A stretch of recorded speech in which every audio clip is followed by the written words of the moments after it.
সবাইকে স্বাগত জানাচ্ছি আমি রাসেল। আশা করছি আপনারা সবাই ভালো আছেন, ভালোর দলে আছেন। আমরা আজকে যে ঘটনাটি আপনাদের শোনাবো সেই ঘটনাটি পাঠিয়েছেন জামশেদ সাহেব, আর জামশেদ সাহেবের কাছ থেকে এই ঘটনাটি সংগ্রহ করেছেন সাবিত আলম। চলুন কথা না বাড়িয়ে আমরা জামশেদ সাহেবের ভাষায় শুনে আসি ঘটনাটি।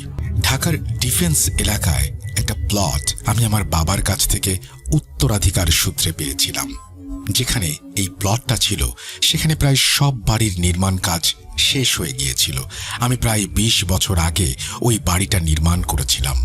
এই বাড়ির পাশের বাড়িটা ছিল এক দম্পতির, যাদের সম্পর্কে আমরা পরে জানতে পারি। আমি দেশের বাইরে থাকতাম বলে আমার ঘরটা বন্ধই থাকতো, আর আমাদের প্রতিবেশীর বাড়িটা আমার প্লটের একদম বাম দিকে ছিল। যে সময় আমি বাড়িটা বানাচ্ছিলাম তখন আমি মালয়েশিয়ায় থাকতাম। মালয়েশিয়ায় আমাদের একটা নিজস্ব রেস্টুরেন্ট ছিল। যতদিন বাচ্চারা ছোট ছিল আমরা আমাদের পরিবারের সঙ্গেই থাকতাম, কিন্তু যখন বাচ্চারা বড় হতে শুরু করলো তখন শিক্ষা আর মাতৃভূমির টান বোঝানোর জন্য ওদের দেশে আনার চিন্তা করতে লাগলাম। তাই আমি ভাবলাম ডিফেন্সের প্লটটাতে একটা বাড়ি বানিয়ে ফেলবো, যেন থাকার জন্য একটা ঠিকানা হয়। এই উদ্দেশ্যেই আমি কাজটা আমার এক বন্ধুকে দিয়েছিলাম এবং নির্মাণ থেকে শুরু করে ফিটিংসের সব দায়ভার ওর কাঁধে চাপিয়ে দিলাম।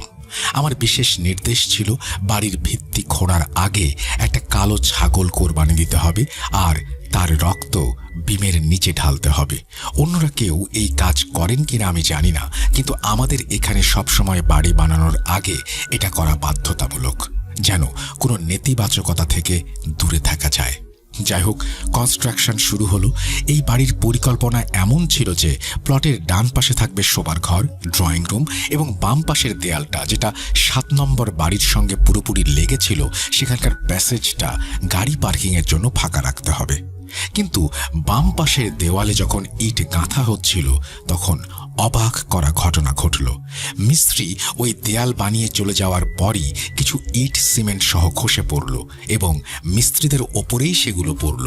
মনে হচ্ছিল কেউ যেন দেয়ালে জোরে করে লাথি মেরেছে, ইটগুলো গুঁড়িয়ে দিয়েছে। ইটগুলো অনেক উঁচু থেকে পড়েছিল। দুজন মিস্ত্রির মাথায় বেশ আঘাত লেগেছিল। সবাই হতবাক হয়ে গিয়েছিল, এটা কিভাবে হতে পারে? সিমেন্ট লাগিয়ে ইট গাঁথার পর এমন হওয়া অসম্ভব। তাছাড়া সেখানে কোনো বাতাস ছিল না, কোনো ঝড়ও হয়নি। শ্রমিক ও ঠিকাদার সবাই অবাক হয়ে ভালো করে দেয়ালটা পরীক্ষা করলো। পুরো দেয়াল ঠিকঠাক ছিল, শুধু একটা নির্দিষ্ট জায়গা থেকে প্রায় 25টা ইট ভেঙে পড়েছে। যেখান থেকে ইটগুলো পড়েছিল তার ওপরে নিচের অংশে পুরোটাই সবকিছু ঠিকঠাক। শ্রমিকদের মধ্যে একটা ভয় কাজ করছিল। যে ইটগুলো পড়েছিল সেগুলোর মধ্যে একটাও আস্ত ছিল না, সবগুলোই 2 বা 3 টুকরো হয়ে গিয়েছিল। এই কথাটা আমাকে আমার বন্ধুটি জানিয়েছিল।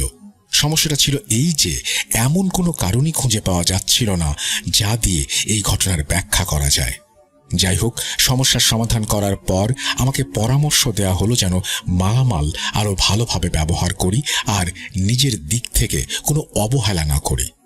প্লটটা ফাঁকা ছিল, কিন্তু আমি সামনের দিকের লনের জন্য জায়গা বাম পাশে রেখে দিয়েছিলাম।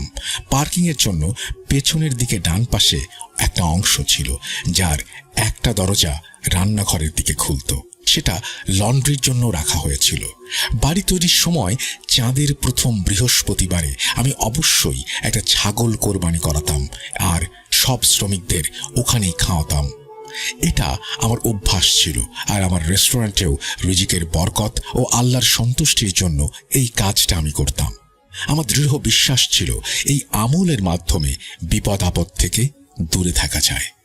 কিছুদিনের মধ্যেই বাড়ি তৈরি হয়ে গেল। বাচ্চাদের আসার তখনও সময় বাকি। তাই আমার এক বন্ধুর ঘনিষ্ঠ এক কর্মচারীকে তার পরিবার সহ আমি আমার বাড়িতে থাকতে দিয়েছিলাম।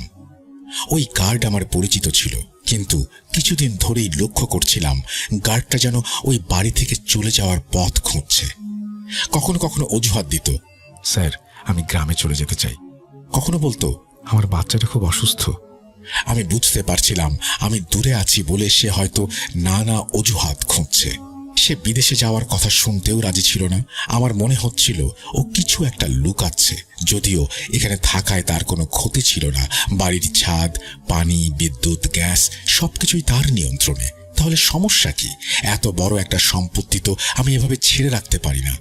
আমি ভাবতেই পারিনি যে হঠাৎ করে আমাকে দেশে চলে আসতে হবে, বাড়িটা দেখতে আসতে হবে, আর ওর সমস্যাটাও বুঝতে হবে। তারপর আমি দেশে চলে এলাম। বাড়ির নির্মাণ কাজ দেখে আমি সন্তুষ্ট হলাম। রং তুলির কাজও হয়ে গিয়েছিল, কিন্তু পার্কিংয়ের দিকে দেয়ালে কিছু চিহ্ন আমার চোখে পড়ল। ওই চিহ্নটা দেয়ালের ওপরের দিক থেকে নিচ পর্যন্ত ছিল। যাই হোক, তখন আমি সেটাকে তেমন গুরুত্ব দেইনি, আর গার্ডকে বোঝানোর চেষ্টা করলাম যে আপাতত এখানেই থাকো, কিছুদিনের মধ্যে আমরাও দেশে চলে আসব। কিন্তু সিদ্ধান্ত তার হাতেই ছাড়লাম, যেটা সে ভালো মনে করবে সেটাই করবে। সে বলল, স্যার, এখানে থাকতে সত্যি বলতে আমার কোনো সমস্যা নাই, কিন্তু আমার বাচ্চাদের জন্য আমার এখান থেকে চলে যেতে হবে। আমি বললাম, শুনেছিলাম তোমার বাচ্চা অসুস্থ, ওদের গ্রামে নিয়ে যাবে, এখানে ঢাকায় ভালো চিকিৎসা করো, আমি ব্যবস্থা করে দিচ্ছি। স্যার, ওর হাসপাতালে চিকিৎসার দরকার নাই। আমি অবাক হলাম। তাহলে? স্যার, আমার ছেলে একদম সুস্থ ছিল। ওর বয়স যখন 1.5 বছর, তখন আমি এখানে এসেছিলাম। সারাদিন ও একা একা খেলতো, একদম ঠিকঠাক। কিন্তু কিছুদিন ধরেই এই বাড়িতে আমার বাচ্চার সঙ্গে অদ্ভুত সব ঘটনা ঘটছে। আপনি দূরে ছিলেন, তাই আপনাকে বিরক্ত করিনি। আমার বাচ্চাটা অদ্ভুত আচরণ করছে, দিনভর চুপচাপ থাকে, কিন্তু রাতে তার আচরণ জন্তুর মতো হয়ে যায়। জিভ বেরিয়ে আসে মুখ থেকে, লালা ঝরতে থাকে, আর পার্কিংয়ের ওই দেয়ালের দিকে তাকিয়ে জোরে জোরে কাঁদতে থাকে। এরপর গার্ড আমার হাত ধরে বাইরে পার্কিংয়ের জায়গায় নিয়ে গেল এবং সেই দেয়ালটা দেখালো, যেখানে আমি নিজেও কিছু চিহ্ন দেখেছিলাম, কিন্তু খুব একটা খেয়াল করিনি। সে আমাকে ইশারায় দেয়ালটা দেখালো। এখন যা আমি দেখলাম সেটা কোনো প্রাণীর পায়ের ছাপ ছিল। এমনভাবে ছাপগুলো ছিল যেন কোনো প্রাণী দেয়াল বেয়ে নিচে মেঝেতে নেমেছে, তারপর আবার মেঝে থেকে দেয়ালে উঠেছে।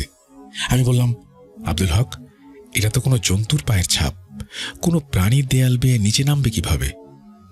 সে বলল, স্যার, আজ পর্যন্ত আমি এখানে কোনো প্রাণী দেখিনি, শুধু ছাপগুলোই দেখেছি।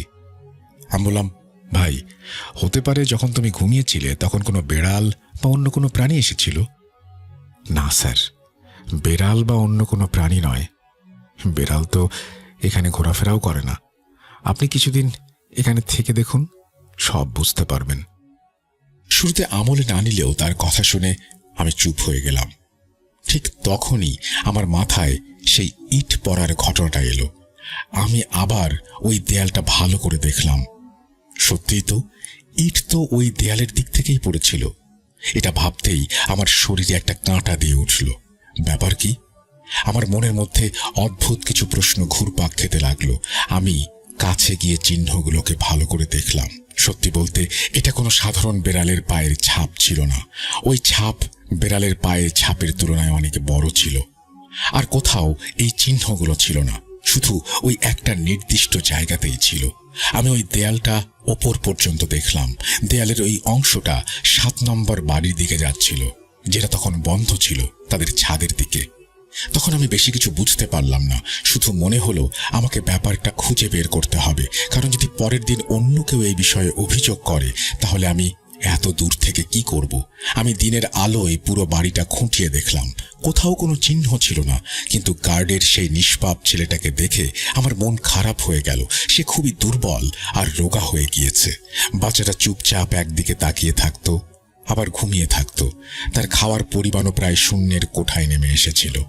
গার্ড আমাকে তার বাচ্চার তখনকার ছবি দেখালো, যখন সে নতুন নতুন এই বাড়িতে এসেছিল।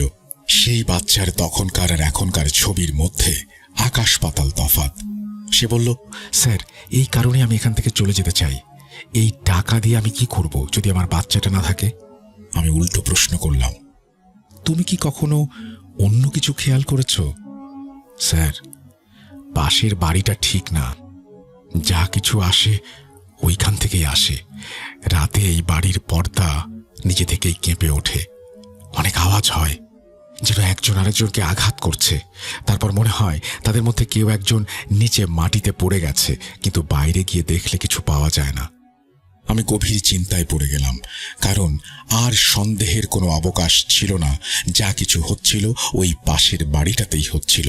সেই রাতে আমি ওপরে নিজের ঘরে ছিলাম, আর নিচে গার্ড ও তার পরিবার ছিল। আমি আমার বন্ধুকে সব কথা বললাম। সে বলল, ওই দিন ইট পড়ার সময়ে আমার সন্দেহ হয়েছিল যে কোনো একটা সমস্যা আছে, কিন্তু ওই ঘটনার পর আর কিছু না হওয়াতে আমি ব্যাপারটাকে গুরুত্ব দেইনি। আমার বন্ধু আমাকে বাড়িটা ভালো করে দেখার কথা বলল। দেখো, সমস্যা হলে কাল এই ব্যাপারে কথা বলবো, কিছু একটা করবো। 4-5 দিন আমি ঠিকঠাকভাবে ওই বাড়িতে কাটালাম। এক রাতে নিজের ল্যাপটপে অফিসের মেইল চেক করছিলাম। হিসাব নিকাশ করতে করতে ল্যাপটপের ব্যাটারি শেষ হয়ে গেল। আমি সেটা চার্জে লাগালাম। তখন দেখলাম রাত 3টা বাজে। আমি ঘরের লাইট বন্ধ করে জানালার দিকে তাকালাম এবং নিজের ঘরের পর্দা সরিয়ে সামনের ওই বাড়িটা ভালো করে দেখতে লাগলাম। কিছুক্ষণ ওই বাড়িটার দিকে তাকিয়ে রইলাম। হঠাৎ মনে হলো কেউ যেন আমার মাথাটা চেপে ধরেছে, আর তখনই আমার চোখের সামনে বাড়িটা অদ্ভুতভাবে নড়তে শুরু করলো। বাম থেকে ডানে, ডান থেকে বামে। জানি না আমার মাথা ঘুরছিল নাকি আমার মনের ভুল ছিল, নাকি আমার ভেতরেই ভয়। ওই বাড়ির দিকে তাকানো আমার জন্য যেন একটা বিভীষিকা হয়ে উঠেছিল। আমি সঙ্গে সঙ্গে পর্দা টেনে দিলাম, ঘরে রাখা জগ থেকে পানি নিলাম আর গ্লাসটা মুখের কাছে আনলাম। তখনই এক অদ্ভুত ঘটনা ঘটল। আমার হাত নিজে থেকেই কাঁপতে শুরু করলো।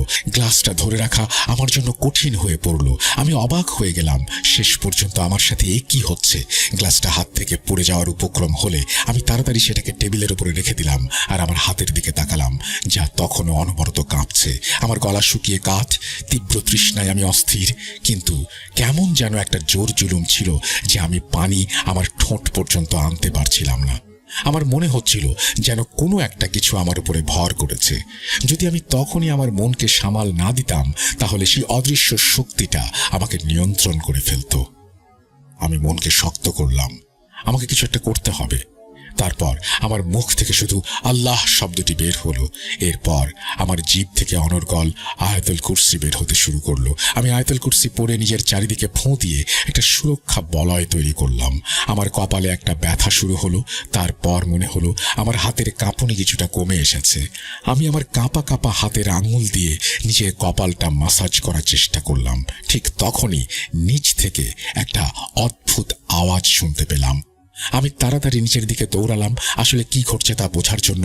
আমার মাথায় তখন গার্ডের ছোট ছেলেটার চিন্তা, আর কিছুই ছিল না এছাড়া। তখন আমি দরজার কাছে পৌঁছাইনি, তখনই পশুদের গর্জনের মতো আওয়াজ শুনলাম, ঠিক যেন দুটো হিংস্র চোখ একে অপরের সঙ্গে লড়াই করছে। আমার হৃৎপিণ্ড জোরে জোরে বিট করতে শুরু করলো, আর আমি অনুভব করলাম যেন কেউ আমার হাত দিয়ে চেপে ধরে আছে। ভয় পেয়ে আমি আবার ঘরের লাইট বন্ধ করে পর্দা সরিয়ে ওই বাড়ির ছাদটার দিকে তাকালাম। ছাদটা দেখে আমার মনে হলো ওখানে কিছু একটা আছে। অবাক করার মতো ব্যাপার ছিল এই যে আমি চোখে কিছুই দেখছিলাম না, কিন্তু আমি অনুভব করছিলাম ওইখানে কিছু একটা আছে যা আমাদের মনোযোগ আকর্ষণ করছে। আমি নিজেকে নিয়ন্ত্রণ করার যত চেষ্টা করছিলাম, ততই ভয় আর দুশ্চিন্তা আমার উপরে জেঁকে বসছিল। তারপর আমি অনুভব করলাম যেন কিছু একটা ছাদ থেকে উড়ে আমার দিকে আসছে। আমি ভয়ে পেছনের দিকে পড়ে গেলাম, আর কিছু মনে নেই। কিছুক্ষণ পর আমি আবার সাহস জোগালাম, উঠে ঘরের লাইট অন করলাম। আর কিছু না ভেবেই নিচের দিকে দৌড় দিলাম। নিচে এসে দেখি পাহারাদার কোরআন শরীফ খুলে বসে আছে, ছেলেকে ফোঁ দিচ্ছে। তার ছেলেটা কেমন যেন করছিল। ওই 3 বছর বয়সী ছেলেটা একটা পশুর মতো মাটিতে গড়াগড়ি খাচ্ছে। ওর মা পাশে বসে অঝরে কাঁদছিল। বাচ্চার এমন অবস্থা ছিল যে সে নিজে কি করছে বুঝতেই পারছে না। বাচ্চার এই অবস্থা দেখে আমি আরো রেগে গেলাম। আমি বাইরে তাকালাম, সব দরজা জানালা বন্ধ ছিল। আমি জোরে জোরে বাচ্চার উপরে দোয়া দুরুদ পড়তে শুরু করলাম। আমাকে দেখে গার্ড আর তার বউ জোরে জোরে দোয়া পড়তে শুরু করলো। বাচ্চাটা প্রথমে অদ্ভুতভাবে মাটিতে গড়াতে গড়াতে জোরে জোরে কাঁদতে লাগলো। তারপর ধীরে ধীরে দোয়া শুনে ঘুমিয়ে পড়লো। আমি গার্ডকে জিজ্ঞেস করলাম, বাচ্চার অবস্থা কতদিন ধরে এমন? সে বলল, 2 মাস হয়ে গেছে। তার আগে সে শুধু দুর্বল আর খিটখিটে ছিল। আমরা ভেবেছিলাম হয়তো বাচ্চাটা জেদি হয়ে উঠেছে, কিন্তু এই পরিস্থিতি আমাকে বাড়ি ছেড়ে যেতে বাধ্য করছে। আমি তার দিকে তাকিয়ে বললাম, তুমি নিশ্চিন্তে বাড়ি ছেড়ে দাও, তবে কাল আমরা কাউকে দেখাবো যেন বাচ্চার ওপর থেকে এই অশুভ প্রভাবটা চলে যায়। তারপরে যখন খুশি যেখানে খুশি তুমি চলে যাবে। আমার তরফ থেকে তোমাকে অনুমতি দিলাম, কারণ প্রথমত তোমার সন্তানের জীবনটা অনেক বেশি গুরুত্বপূর্ণ। ভাবতে শুরু করলাম যে কাউকে দেখাতে হবে, আর তখন থেকে আমার সঙ্গে সবকিছু খারাপ হতে শুরু করলো। যে ল্যাপটপটা আমি কাজ শেষ করে চার্জে দিয়েছিলাম, ওই রাতের পর থেকে সেটা একদমই অন হয়নি। আর যে জানালা দিয়ে আমি রাতে ওই ছাদের দিকে দেখেছিলাম, তার কাঁচে একটা বড় ফাটল ধরেছিল। সারা রাত আমি অস্থিরতার মধ্যে কাটালাম, এক মুহূর্তের জন্য শান্তি পেলাম না। আমি অবাক হচ্ছিলাম, এই গার্ডটা এখানে এতদিন কিভাবে আছে। আমি আমার বন্ধুর সঙ্গে মিলে চেষ্টা করলাম, কারণ আমি বুঝতে পারছিলাম যত দেরি হবে ততই সবকিছু খারাপের দিকে যাবে, আর তারপর এমন পরিস্থিতি হবে যে এই বাড়িতে থাকা আর সম্ভব হবে না। আমি আমার জমানো সব টাকা এই বাড়িতে ঢেলে দিয়েছিলাম, তাই সব কিছুতে সতর্ক হতেই হবে। আমি কোনো ভণ্ড বা খারাপ মানুষের হাতে পড়তে চাইনি। আমার হাতে সময় কম ছিল, আমাকে ফিরে যেতে হবে। যারা এসব বিষয় সম্পর্কে জানে, আমি তাদের কাছে এই ঘটনাগুলো বললাম, যেন কেউ না কেউ আমাকে সঠিক ব্যক্তির কাছে পৌঁছিয়ে দিতে পারে। আমি আমার এলাকার লোকদের সঙ্গেও দেখা করলাম, যদি কেউ এই বাড়ি সম্পর্কে কিছু জানে। কথা বলে জানতে পারলাম, কিছুদিন আগেই ওখানে একটা দম্পতি থাকতো। তাদের একটা ছেলে, ছেলের বউ আর এক নাতি ছিল। তারা যখন থেকে ওই বাড়িতে এসেছিল, বাড়িটা সারা সময় বিষণ্ণতায় ছেয়ে থাকতো। স্বামী হঠাৎ করে অসুস্থ হয়ে পড়ে, এতটাই যে বারবার হার্ট অ্যাটাক, অজ্ঞান হয়ে যাওয়ার মতো অবস্থা। তাদের ছেলের একটা বড় দুর্ঘটনা ঘটল, তারপর তাদের নাতিদের সঙ্গেও বেশ কিছু ঘটনা ঘটল। শেষ পর্যন্ত তারা ওই বাড়িটা খালি করে চলে যায়। এখন ওখানে খুব কমই তাদের কোনো আত্মীয় স্বজন আসে। যারা আসে কিছুদিন সময় কাটিয়ে তারাও চলে যায়। তাদের যাওয়ার পর থেকেই বাড়িটা আবার এরকম বন্ধ পড়ে থাকে, কিন্তু এখানে লাইট সবসময় বন্ধ থাকে। আমি একটু চিন্তিত হয়ে পড়লাম। রাতে আমার সঙ্গে যা কিছু হয়েছিল সেটা আমি নিজেও কাউকে বলতে চাইনি, কারণ তাহলে ব্যাপারটা গুজবে পরিণত হবে। হয়তো এই কারণে ওই বাড়ির মালিকও আমার বন্ধুকে কিছুই বলেনি। আমার বন্ধুর ফোন এলো যে আমাদের কারো সঙ্গে দেখা করতে যেতে হবে। আমার তখন শরীরটা একটু অদ্ভুত লাগছিল, মন চাইছিল না বিছানা থেকে উঠতে। চেয়েছিলাম ওখানেই শুয়ে থাকি, কিন্তু আমি জানতাম নিজেকে শক্ত না করলে আর কোনো উপায় নেই। যদি আমি দুর্বল হয়ে পড়ি, তবে যে অশুভ সত্তাটা আছে সেটা আমাকে তার নিজের ইচ্ছা মতো নিয়ন্ত্রণ করবে। আমি গোসল করে নামাজের জন্য অজু করছিলাম। কাছের মসজিদে গার্ড আর তার ছেলেকে নিয়ে গেলাম। বললাম, নামাজ পড়ো আর বাচ্চাটাকেও পাশে বসিয়ে রাখো। বাচ্চাটার একদমই বসার মতো কোনো শক্তি ছিল না, সে মসজিদের একপাশে শুয়ে পড়ল। আমি নামাজ পড়ে আল্লাহর কাছে দোয়া করলাম। জামাত শেষ হলে আমি মসজিদের সম্মানিত ইমাম সাহেবের কাছে গেলাম, যেন বাচ্চার ওপর একটু দম করিয়ে দেয়া যায়। আমার নিজের আর আব্দুল হকের জন্য এটা জরুরি ছিল। আমি ইমাম সাহেবের সঙ্গে দেখা করলাম এবং তাকে বাচ্চাটির সঙ্গে পরিচয় করিয়ে দিলাম। তিনি বাচ্চাটিকে দেখলেন আর বললেন, কবে থেকে এই বাচ্চাটার অবস্থা এমন? আব্দুল হক সব খুলে বলল। এরপর তিনি বললেন, এই খারাপ দৃষ্টি বাচ্চার ওপরে খুব বাজেভাবে প্রভাব ফেলেছে। এভাবে বাচ্চা ভালো হবে না। আব্দুল হক আর আমি খুবই চিন্তিত হয়ে পড়লাম। আমি বললাম, আপাতত কিছু করে দিন, আমি এই কাজের জন্য উপযুক্ত কাউকে দেখছি না। তিনি বললেন, এই বাচ্চাটির সঠিক চিকিৎসার প্রয়োজন। আমি বুঝতে পারছি না এই নিষ্পাপ বাচ্চাটা কিভাবে ওই শয়তানি সৃষ্টিকে সহ্য করেছে। তিনি কিছু একটা পড়ে ফুঁ দিলেন। আব্দুল হকের ব্যাপারে সতর্ক থাকতে বললেন। তিনি বললেন, তোমার কিছু ভালো কাজ ছিল, তাই তোমার ক্ষতি বেশি হয়নি। আমি এটা শুনে একেবারে হতভম্ব হয়ে গেলাম। মসজিদ থেকে বেরিয়ে এলাম, কিন্তু জানি না কেন তখন আমার মনটা খুবই উদ্বিগ্ন ছিল। ভেতর থেকে কোনোভাবেই শান্তি পাচ্ছিলাম না। আমি বারবার নিজের ওপরে দোয়া দুরূদ পড়ছিলাম। সেই নিষ্পাপ শিশুটির মুখ আমার চোখের সামনে বারবার ভেসে উঠছিল। ট্যাক্সির যাত্রাটা বেশ লম্বা মনে হচ্ছিল। হঠাৎ সামনে থেকে আসা একটা মোটরসাইকেলের সঙ্গে আমাদের গাড়ির অ্যাক্সিডেন্ট হয়ে গেল। মোটর বাইক চালক বেশ দূরে ছিটকে পড়লেন। আমি ট্যাক্সি চালককে চেঁচিয়ে বললাম, আপনি এটা কি করলেন? আর সে আমার মুখের দিকে তাকিয়ে হাবুডুবু খেতে লাগলো।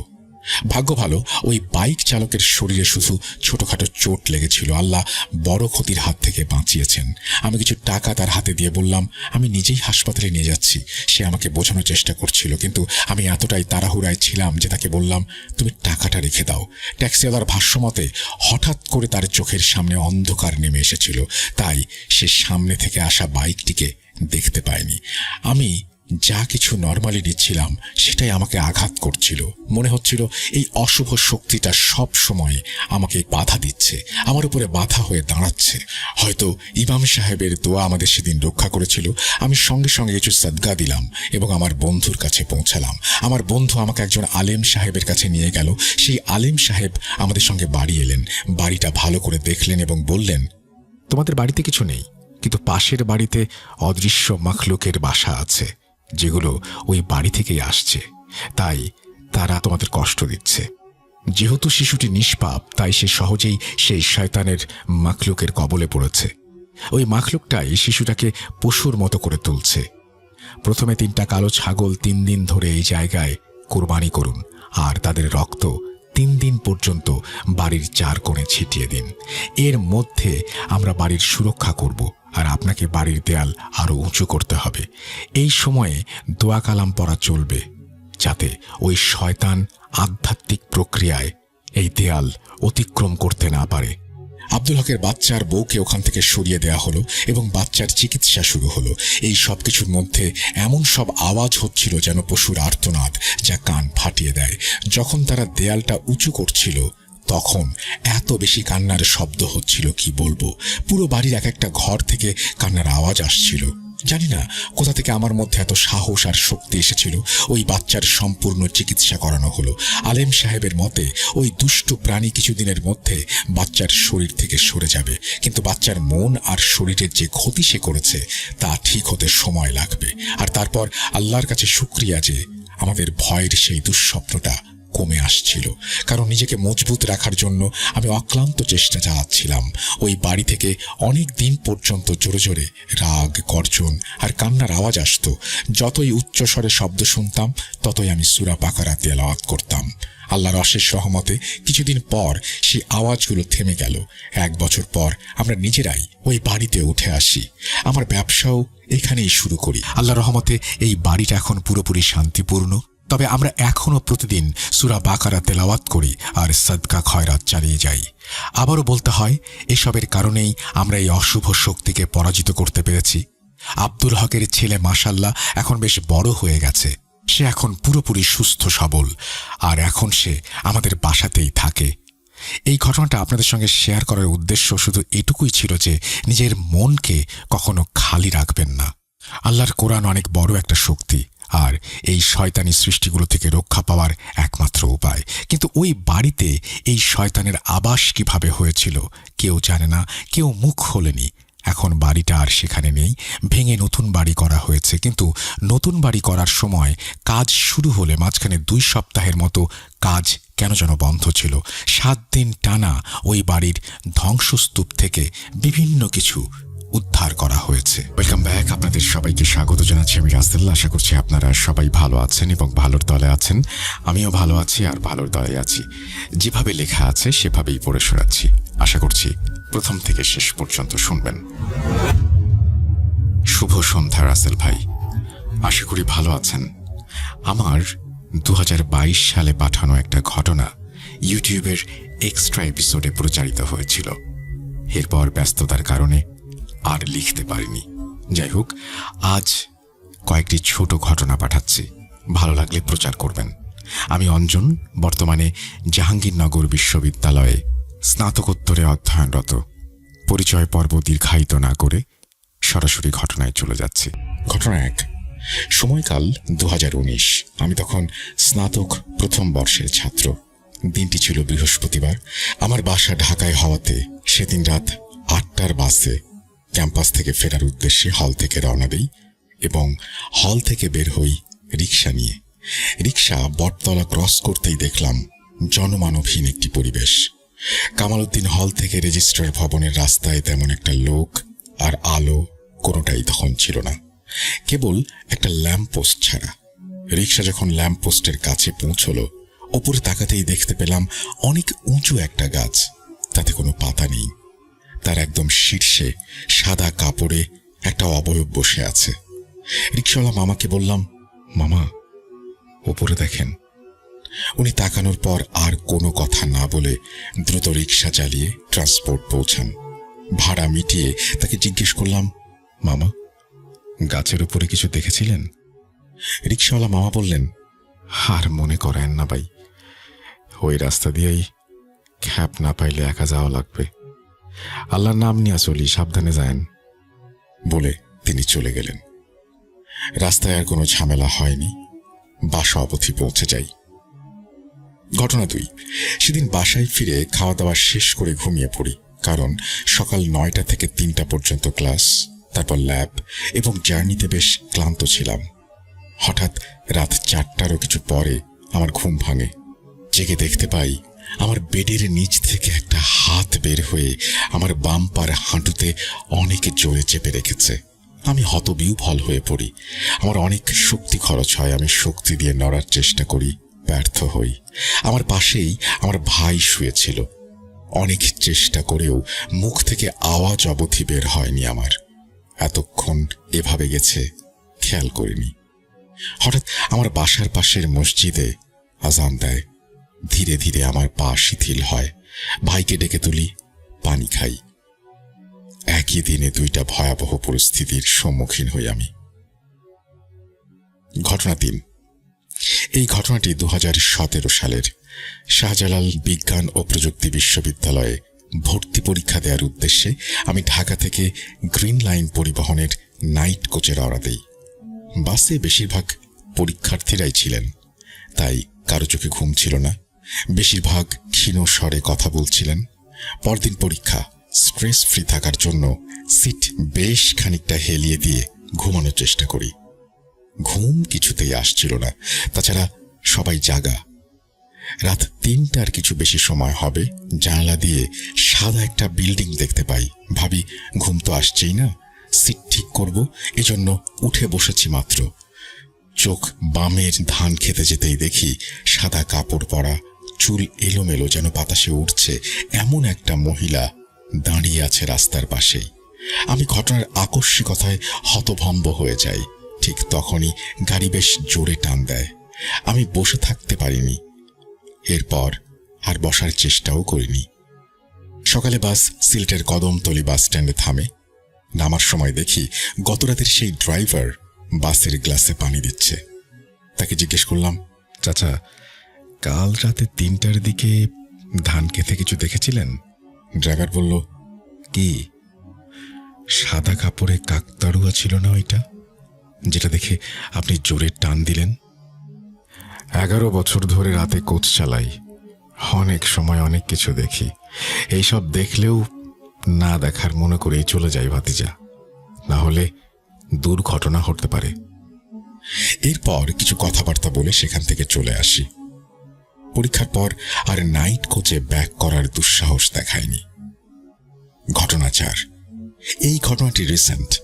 ঈদুল আজহারের 2য় দিন গোপালগঞ্জ গিয়েছিলাম এক বিয়ের দাওয়াতে।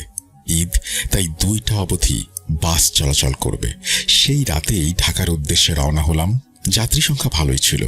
বাস ছাড়ল 12:10। শুরুতে বেশ ভালোই চলছিল। ইয়ারফোন লাগিয়ে গান শুনছিলাম। হঠাৎ খেয়াল করলাম গানের মধ্য দিয়েই ফিস ফিস করে দুর্বোধ্য ভাষায় কেউ কিছু বলছে। পাশের সিটে ভাই ঘুমাচ্ছিল। কান থেকে ইয়ারফোন খুললাম, দেখি কোনো শব্দ নেই। যাত্রীরাও সবাই ঘুমে। ইগনোর করে আবার ইয়ারফোন লাগালাম।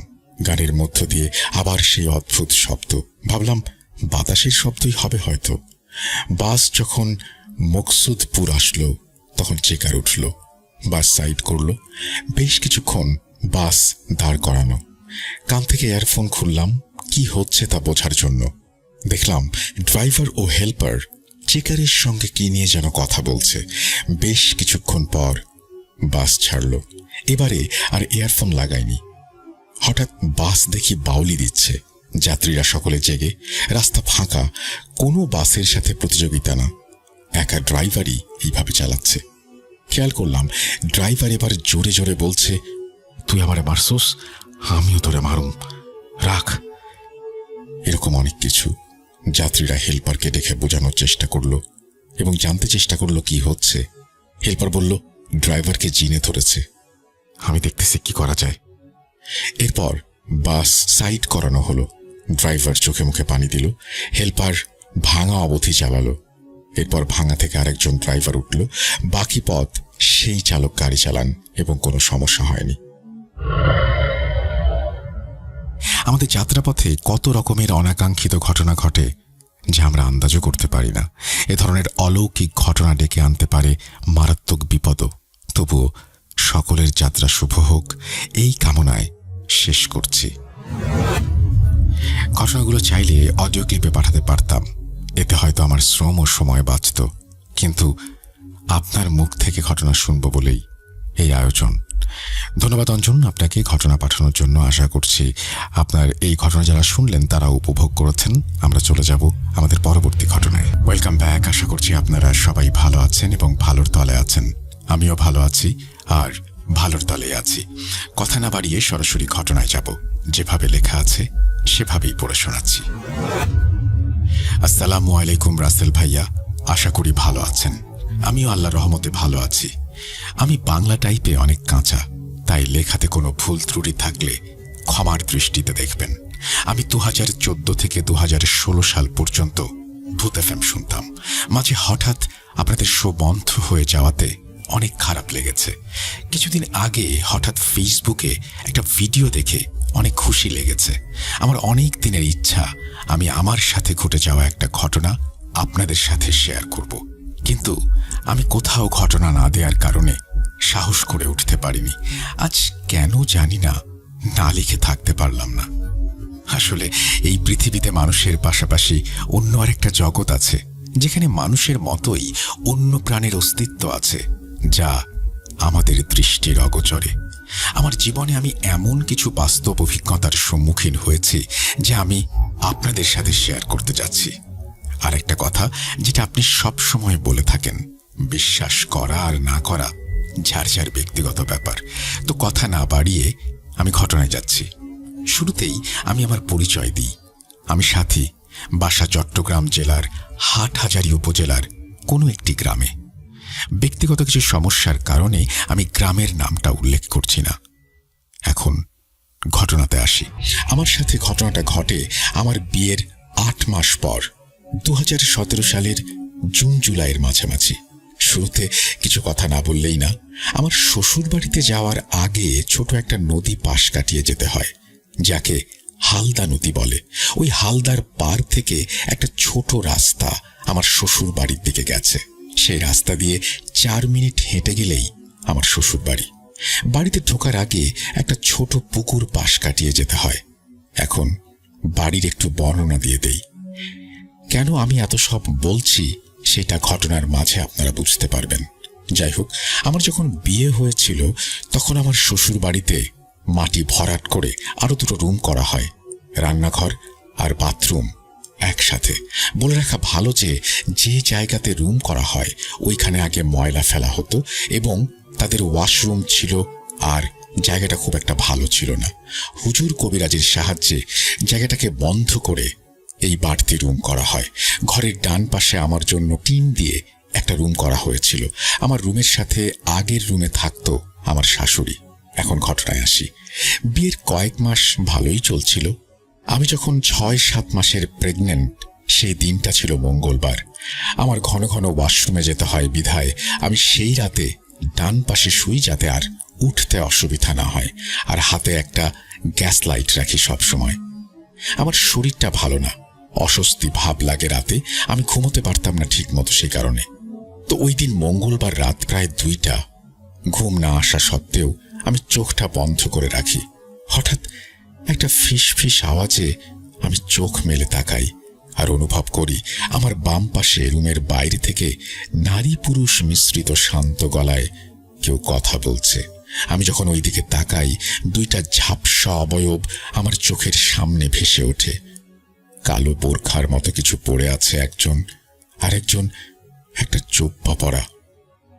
হঠাৎ তাদের চোখে চোখ পড়তেই ওরা আমার দিকে হাত বাড়িয়ে দেয় আর শান্তভাবে বলে, আমাকে তোমার হাতটা একটু দাও, আমাদের সাথে এসো। এই বলে আমার দিকে হাতটা বাড়িয়ে দেয়। আমি হঠাৎ এমন কিছু দেখে অনেক ভয় পেয়ে যাই আর অনেক জোরে জোরে কান্না করতে থাকি, কিন্তু আমার কান্নার শব্দ যেন কোনোভাবেই মুখ দিয়ে বের হচ্ছে না। আমি দেখছি আমাকে বারবার শান্ত গলায় তারা ডাকছে আর হাতটা বাড়িয়ে আছে। আমি কোনো মতেই আমার হাতটা এগিয়ে দিচ্ছি না। আমি নড়াচড়া করতে পারছি না। তখন কোনো দোয়াও মুখে আসছে না। হাতে আমার গ্যাস লাইট থাকার পরেও জ্বালাতে না পেরে আমি কেঁদে যাচ্ছি। এভাবে প্রায় 30 মিনিট কেটে যায়। আর তারপর আমি আয়াতুল কুরসি পড়তে শুরু করি।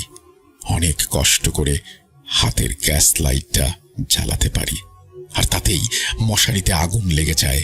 তখন ওই অদৃশ্য নারী পুরুষ মিশ্রিত শান্ত গলাটা মুহূর্তে বিরক্তি নিয়ে গর্জে ওঠে, আমি চলে যাচ্ছি, কিন্তু 3 দিন পরে আবার আসব। ঘটনা এখানে শেষ হলে ভালো হতো, কিন্তু না, এখান থেকেই শুরু। ওই দিন রাতে আমি চিৎকার করে ওঠাতে সবাই আমার কাছে আসে। কি হয়েছে জিজ্ঞেস করাতে আমি কিছু বলিনি, কারণ তখন আমি অনেক বেশি ভয় পেয়েছি বলে বলার মতো অবস্থায় ছিলাম না। তারা বুঝতে পারে এবং বেশি কিছু জিজ্ঞেস না করে আমাকে দোয়া পড়ে ফুঁ দিয়ে তারপরে ঘুমাতে বলে। রাতটা কোনো মতে পার করে সকালে বিস্তারিত সবকিছু খুলে বলি। পরে তারা তাদের দুঃসম্পর্কের এক মামির কাছে যায়। বলে রাখি, উনি কবিরাজি কাজ করেন। তারা গিয়ে আমার বলার সব কথা ওনাকে বলেন। পরে আমাকে 2টা তাবিজ পানি পড়া দিয়ে সেগুলো ব্যবহার করতে বলা হয়। আমি নিয়মিত ব্যবহার করলেও মনে ওই ভয়টা থেকেই যায়। ওই অবয়ব তো 3 দিন পরে আসবে বলেছে, তার মানে কি আবার আসবে আমাকে নিতে? এই সব ভাবতে থাকি, আর আমার মনের ভয়টা অনেক বাড়তে থাকে। দেখতে দেখতে সেই দিনটা চলে আসলো। আমি রাতে দোয়া পড়ে ঘুমাই। ভাগ্যক্রমে আমার কাছে আসতে না পেরে আমার শাশুড়ির কাছে চলে যায়। সেই দিনটা ছিল শনিবার, রাত 2টার মতো বাজে। সেম টাইমে ওই অবয়বটি আসে। কালো ছায়ার মতো অনেক লম্বা আকৃতির মুখটা। তেমন খেয়াল না করলে উনি দেখতে পান কয়েকটা কালো অবয়ব। তারা সবাই তাকে নেয়ার জন্য অনেক জোরাজুরি করছে। উনি সবাইকে অনেক ডাকাডাকি করেন, কিন্তু কোনো লাভ হয় না, কেননা ওনার চিৎকার কেউ শুনতে পায়নি। ওনাকে টেনে উপরে তুলে নিয়ে আবার নিচে ফেলে দেয়। এইভাবে চলে বেশ কিছু সময়। যখন ফজরের আজান দেয় তখন ওনাকে ছেড়ে দেয়া হয়। সকাল হলে বিষয়টা সবাইকে তিনি বলেন। বিষয়টা দেখবে বলে আমার হাজবেন্ড ওনার কাজে চলে যান। সকাল গড়িয়ে বিকাল হয়, কিন্তু আমার শাশুড়ির সমস্যাটা অন্য রূপ নেয়, যা নিজের চোখকে বিশ্বাস করানোর মতো না। সময়টা ছিল সন্ধ্যা হওয়ার ঠিক 10-15 মিনিট আগে। দেখি উনি কথা বলার সময় অস্বাভাবিকভাবে তার মুখটা বেঁকে যাচ্ছে। ওনার মুখটা কান অবধি চলে যায়, আর খুব ভয়ঙ্কর একটা আকৃতি হয়ে যায়, যা দেখে আমি নিজেও অনেক ভয় পাই। আর সাথে সাথে আমার হাজবেন্ডকে কল দেই। তারপর আমার শাশুড়িকে আমার মামি শাশুড়ি এসে নিয়ে যায়। ওনাকে নিয়ে যাওয়ার পর আমার হাজবেন্ডকে জিজ্ঞেস করলে আমি ভয় পাবো বলে আমাকে তেমন কিছু না বললেও আমি শোনার জন্য জোরাজুরি করতে থাকি। তখন তিনি বলেন, আমাদের এই রুমগুলো বাঁধার আগে এই জায়গাটা ছিল খোলামেলা অপরিষ্কার একটা জায়গা, যেখানে ময়লা ফেলা হতো। পরবর্তীতে এইখানে মাটি ভরাট করে রুমগুলো করা হয়েছে। কিন্তু এই জায়গাটা বন্ধ করার আগে মামির কাছে আমরা যাই, আর ওই জায়গাতে অনেক বছর ধরে একটা জিন পরিবার আছে বলে জানতে পারি। তারা এখান থেকে যাবে না। যদি তাড়ানোর চেষ্টা করা হয় তাহলে কারো না কারো কোনো ক্ষতি করবে বলে জানি। আর তাদের নাকি ওইখান দিয়েই যাতায়াতের রাস্তা। উনি নাকি সেই কাজটা করতে পারবেন না। পরে একজন হুজুরের কাছে আমরা যাই, বিভিন্নভাবে জায়গাটা বন্ধ করে ঘর উঠাই। তোমার কাছে এসেছিল মূলত তোমার বড় কোনো ক্ষতি করতে, আর তুমি প্রেগনেন্ট বলেই তোমার ওপর নজর দিয়েছিল। কিন্তু তোমার শরীরে তাবিজ থাকার কারণে তোমার কাছে আসতে না পেরে অনেক ক্ষিপ্ত হয়ে যায়, আর আম্মুকে মেরে ফেলার চেষ্টা করে। কিন্তু ফজরের আজান দেয়ায় ছেড়ে দেয় এবং পরবর্তীতে ওনার শরীরে আসর করে। এই বলে উনি চুপ হয়ে যান। হুজুরের চিকিৎসা এবং পাশাপাশি ডাক্তারি চিকিৎসা দিয়ে অনেক কষ্টে প্রায় 1 মাস ধরে শাশুড়িকে সুস্থ করা হয়। 70-80 হাজার হুজুরের চিকিৎসার জন্য খরচ হয়, কিন্তু ওনাকে বলা হয় উনি যেন তাবিজটা না খোলেন শরীর থেকে, আর কোনো মৃত ব্যক্তির বাসায় যেন উনি না যান, সন্তান হয়েছে এমন ঘরে যেন না ঢোকেন, তাহলে নাকি তাবিজের গুণ নষ্ট হয়ে যাবে। আমি মনে মনে একটা স্বস্তির নিঃশ্বাস ফেলি। এই বুঝি সব শেষ হয়েছে। কিন্তু কে জানতো ওই কালো ভয়ঙ্কর অবয়বটা আমার পিছু ছাড়বে না। আমার বলা ঘটনাটা যদি সিলেক্টেড হয় তাহলে আমাকে জানাবেন, তারপর বাকি অংশগুলো দেব। আর হালদা নদী নিয়েও ছোট ছোট ঘটনা আছে, আমি শাশুড়ির মুখ থেকে শুনেছি। আপনাদের যদি আমার বলা ঘটনা ভালো লাগে তাহলে আরো উৎসাহ পাব। এই বলে তিনি তার ঘটনা শেষ করেছেন। আমরা পরবর্তী ঘটনাগুলোর জন্য ওয়েট করব। আশা করছি খুব দ্রুতই তিনি সেগুলো পাঠিয়ে দেবেন। আমরা চলে যাব আমাদের পরবর্তী ঘটনায়।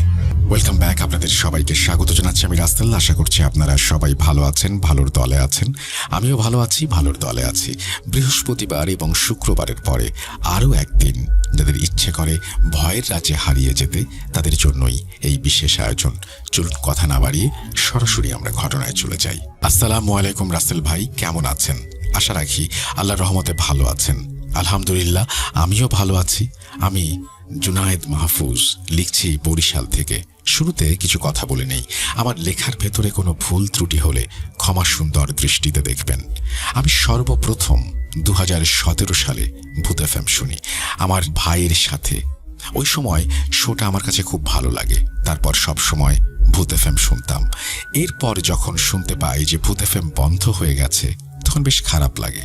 তারপর শুনলাম ভূত এফএম এর মতোই ভূত.com ফিরে এসেছে। এরপরে ইচ্ছা জাগলো একটি ঘটনা শেয়ার করার। তারপরে 3টা ঘটনা এ পর্যন্ত শেয়ার করেছি, একটিও পড়ে শোনানো হয়নি। একটু খারাপ লেগেছিল বিষয়টা। আমি চিন্তা করছি হাল ছেড়ে দিলে হবে না, তাই আবারও লিখতে বসলাম। ভাইয়া পড়ে শোনালে খুশি হতাম। আচ্ছা, কথা না বাড়িয়ে ঘটনায় চলে যাই। ঘটনাটা আমার দাদির কাছে শোনা।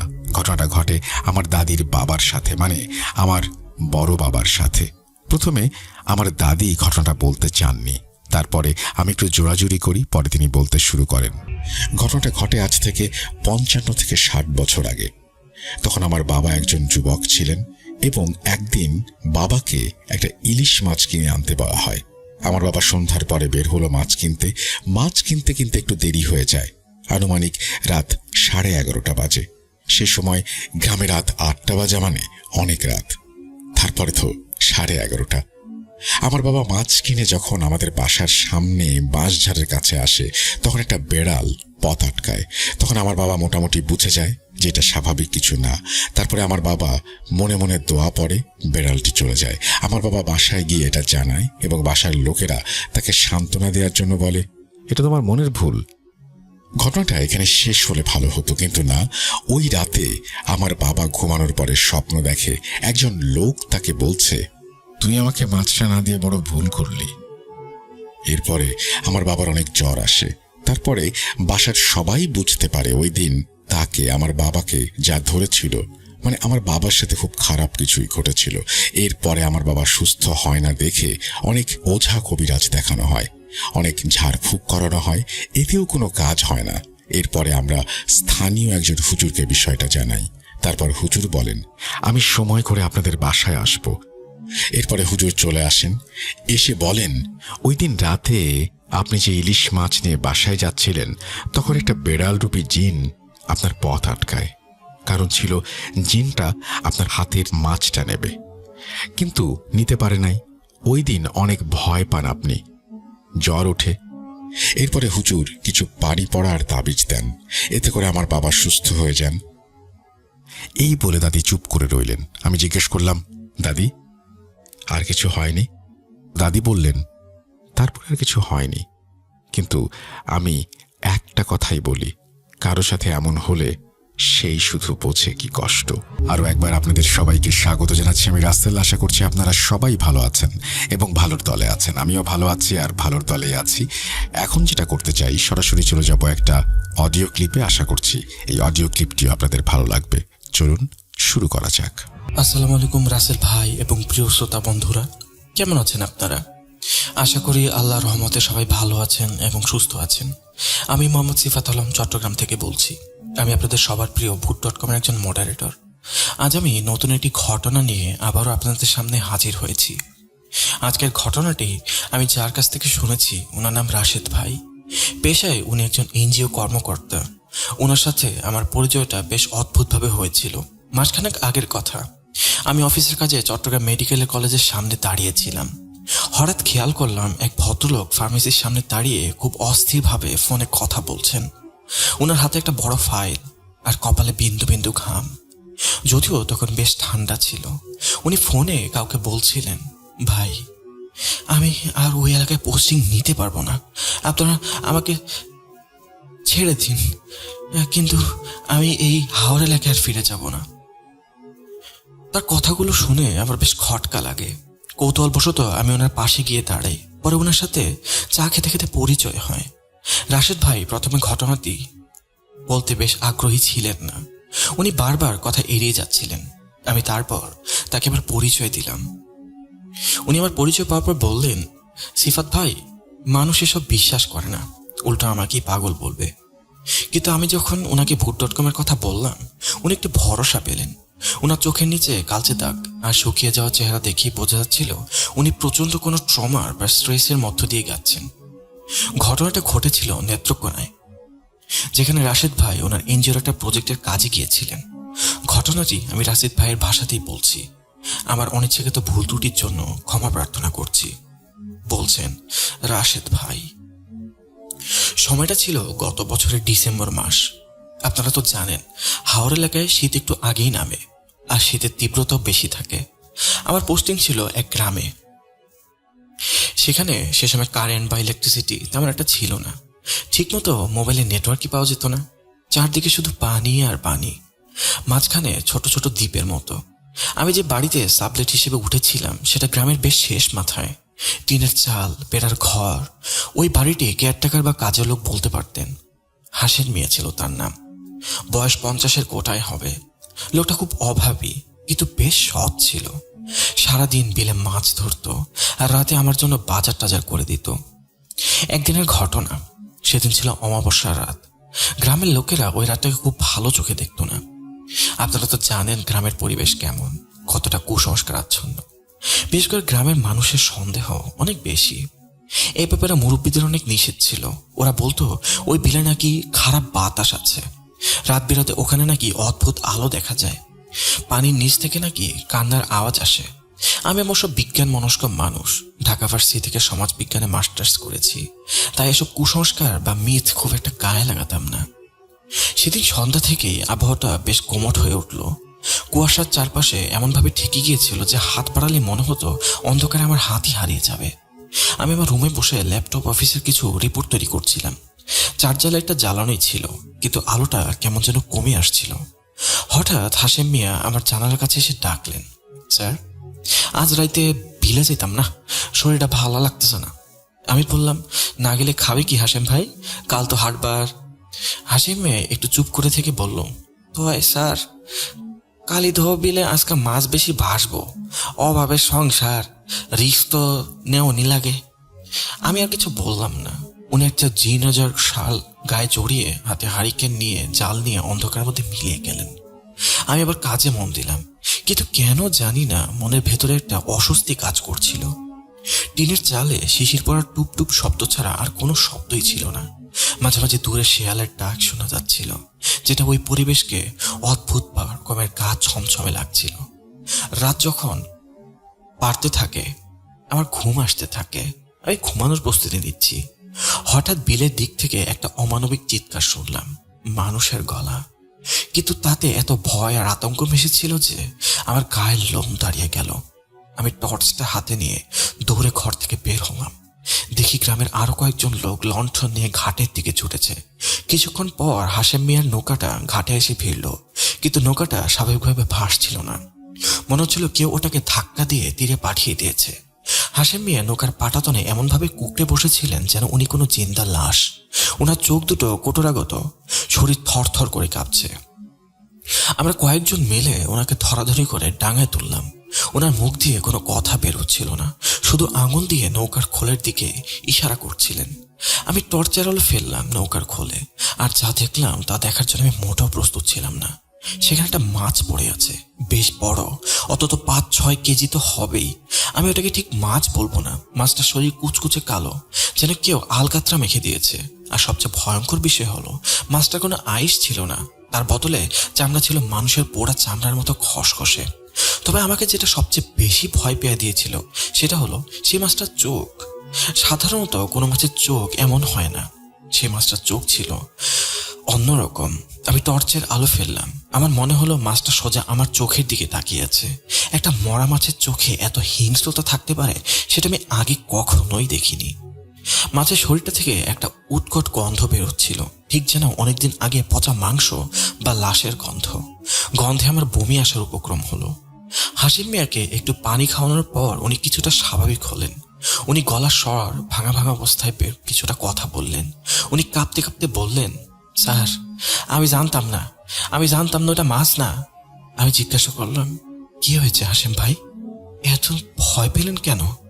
হাসিম মিয়া ঢোক গিলে বললেন, জাল ফেলার পরে আমি টের পাইলাম জালটা খুব ভারী হয়ে গেছে। মনে হইল জালের নিচে কেউ টান দিছে।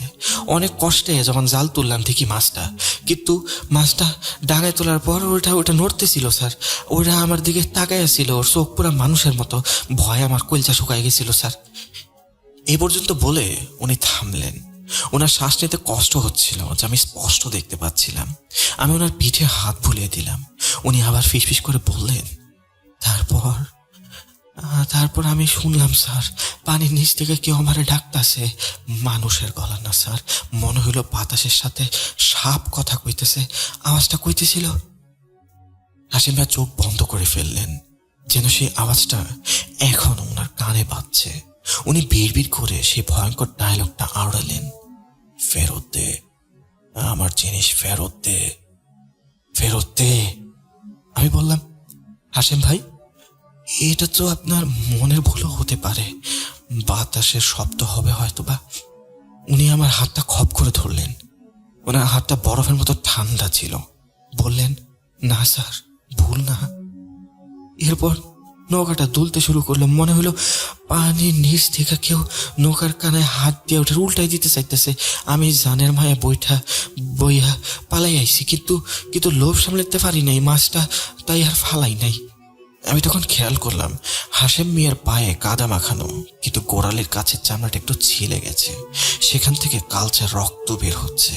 আমি ভাবলাম হয়তোবা নৌকার কাঠের সাথে লেগে গেছে, কিন্তু যদি আমি জানতাম ওটা কিসের দাগ, তাহলে হয়তো সেই রাতে আমরা মাছটাকে পুড়িয়ে ফেলতাম। হাসেম মিয়া মাছটাকে নিয়ে ওনার ঘরে দিয়ে গেলেন। আমরাও যে যার মতো ঘরে ফিরে এলাম, কিন্তু আমার চোখে আর ঘুম আসছিল না। ওই হলুদ চোখের দৃষ্টিটা যেটা সেই মাছ থেকে আসছিল বারবার আমার মাথায় চলে আসছিল। আর ওই পটকা গন্ধ, ওটা যেন আমার রুমের বাতাসও ভেসে বেড়াচ্ছিল। সেরাতে আমি একটা অদ্ভুত স্বপ্ন দেখলাম আমি বিলের মাঝখানে দাঁড়িয়ে আছি, আর পানির নিচ থেকে হাজার হাজার কালো হাত আমার দিকে এগিয়ে আসছে। পরদিন সকালে ঘুম ভাঙলো হাসিমের স্ত্রী কান্নাকাটি আর চিল্লাচিল্লিতে। আমি ধর্মর করে উঠে বাইরে গেলাম। গিয়ে দেখি হাসিম মিয়ার উঠানের গ্রামের লোকজন ভিড় করেছে। হাসিম মিয়ার ঘরের বারান্দায় একটা চাটাইয়ের উপর শুয়ে আছেন। ওনার সারা গায়ে কাঁথা চড়ানো, তবু উনি প্রচন্ড শীতে কাঁপছেন। ওনার স্ত্রী আমাকে দেখি কেঁদে উঠে বললেন, ও স্যার দেখেন তো আমার মানুষটার কি হইল, রাতে ভালোই আসিল, শেষ রাত থেকে গা গতর আগুনের মতো পুড়তেছে, অথচ হাত পা বরফের ঠান্ডা। আমি কাছে গিয়ে হাসিম মিয়ার কপালে হাত দিলাম। ওনার শরীর আসলেই বরফের মতো ঠান্ডা। উনি ঘামছিলেন। জ্বরের ঘরে উনি প্রলাপ বকছিলেন। তবে ওনার প্রলাপ শুনে মনে হচ্ছিল উনি খুব ভয়ের কিছু দেখেছেন। উনি বের বের করে বলছিলেন, ওরা আইতাছে, ওরা রক্তের গন্ধ পাইছে, দরজা বন্ধ কর, দরজা বন্ধ কর। আমি ওনার স্ত্রীকে জিজ্ঞাসা করলাম, রাতে ওই মাছটা কি আপনারা খেয়েছিলেন? মহিলাটি ভয়ে ভয়ে বললেন, না বাজান, মাছটা কাইটটা রাখতে গেছিলাম, কিন্তু মাছের পেটে কোপ দিতে দেখি রক্ত বাইর হয় না, আলকাত্রার মতো কি যেন বাইর হইতেছে, আর পচা গন্ধ। ডরে আমি আর ওইটা রাধি নাই। আপনার হাসেম ভাই ওইটারে উঠোনের কোনায় গর্ত করে পুঁতে রাখছে। আমি একটু স্বস্তি পেলাম যে অন্তত বিষাক্ত কিছু তাদের পেটে যায়নি। ভাবলাম হয়তো ঠান্ডার কারণে নিউমোনিয়া বা হাই ফিভার হয়েছে। আমি বললাম, চিন্তা করবেন না, আমি উপজেলা সদরে কল দিচ্ছি, ডাক্তার দেখানোর ব্যবস্থা করছি। কিন্তু ডাক্তার আসার আগে দুপুর দিকে হাসিমের অবস্থা আরো খারাপ হতে শুরু করলো। আর তখনই আমরা প্রথম সেই ভয়াবহ জিনিসটা খেয়াল করলাম। হাসিম মিয়ার ডান পায়ের গোড়ালি, যেখানে কাল রাতে আমি ঝিলে যাওয়া দেখেছিলাম, সেই জায়গাটা ফুলে কালো হয়ে গেছে। আমি ভালো করে দেখলাম, সেটা দেখে আমার দম বন্ধ হয়ে আসার মতো। সেখানে কোনো সাধারণ ক্ষত ছিল না, সেখানে ছিল স্পষ্ট 3টি দাঁতের দাগ। কিন্তু দাঁতগুলো মানুষের দাঁতের মতো 4 কোণা নয়, বরং ত্রিভুজ আকার, খুব সুচালো, ঠিক যেমন কোনো হিংস্র পশুর দাঁত। আর ওই ক্ষতের চারপাশের মাংস পচে কালচে সবুজ বর্ণের হয়ে গিয়েছে, ওখানে যেন গ্যাংগ্রিন ধরেছে। হাশেম মিয়ার যন্ত্রণায় কুকড়ে উঠলেন। উনি মুখ দিয়ে ফেনা বের করতে লাগলেন। আমি তাড়াতাড়ি ওনাকে ধরে রাখার চেষ্টা করলাম, কিন্তু এই রুগ্ন শরীরের গায়ে এত শক্তি থাকতে পারে তা আমার মোটেও জানা ছিল না। উনি আমাকে এক ঝটকায় সরিয়ে দিলেন। ওনার চোখ দুটো তখন উল্টে গেছে, শুধু সাদা অংশ দেখা যাচ্ছে। আর উনি এমন একটা গলায় কথা বলে উঠলেন যেন হাশেম মিয়ার গলা হতেই পারে না। ওটা ছিল খুব ভারী এবং কর্কশ একটা আওয়াজ, যেন মাটির নিচ থেকে কেউ কথা বলছে।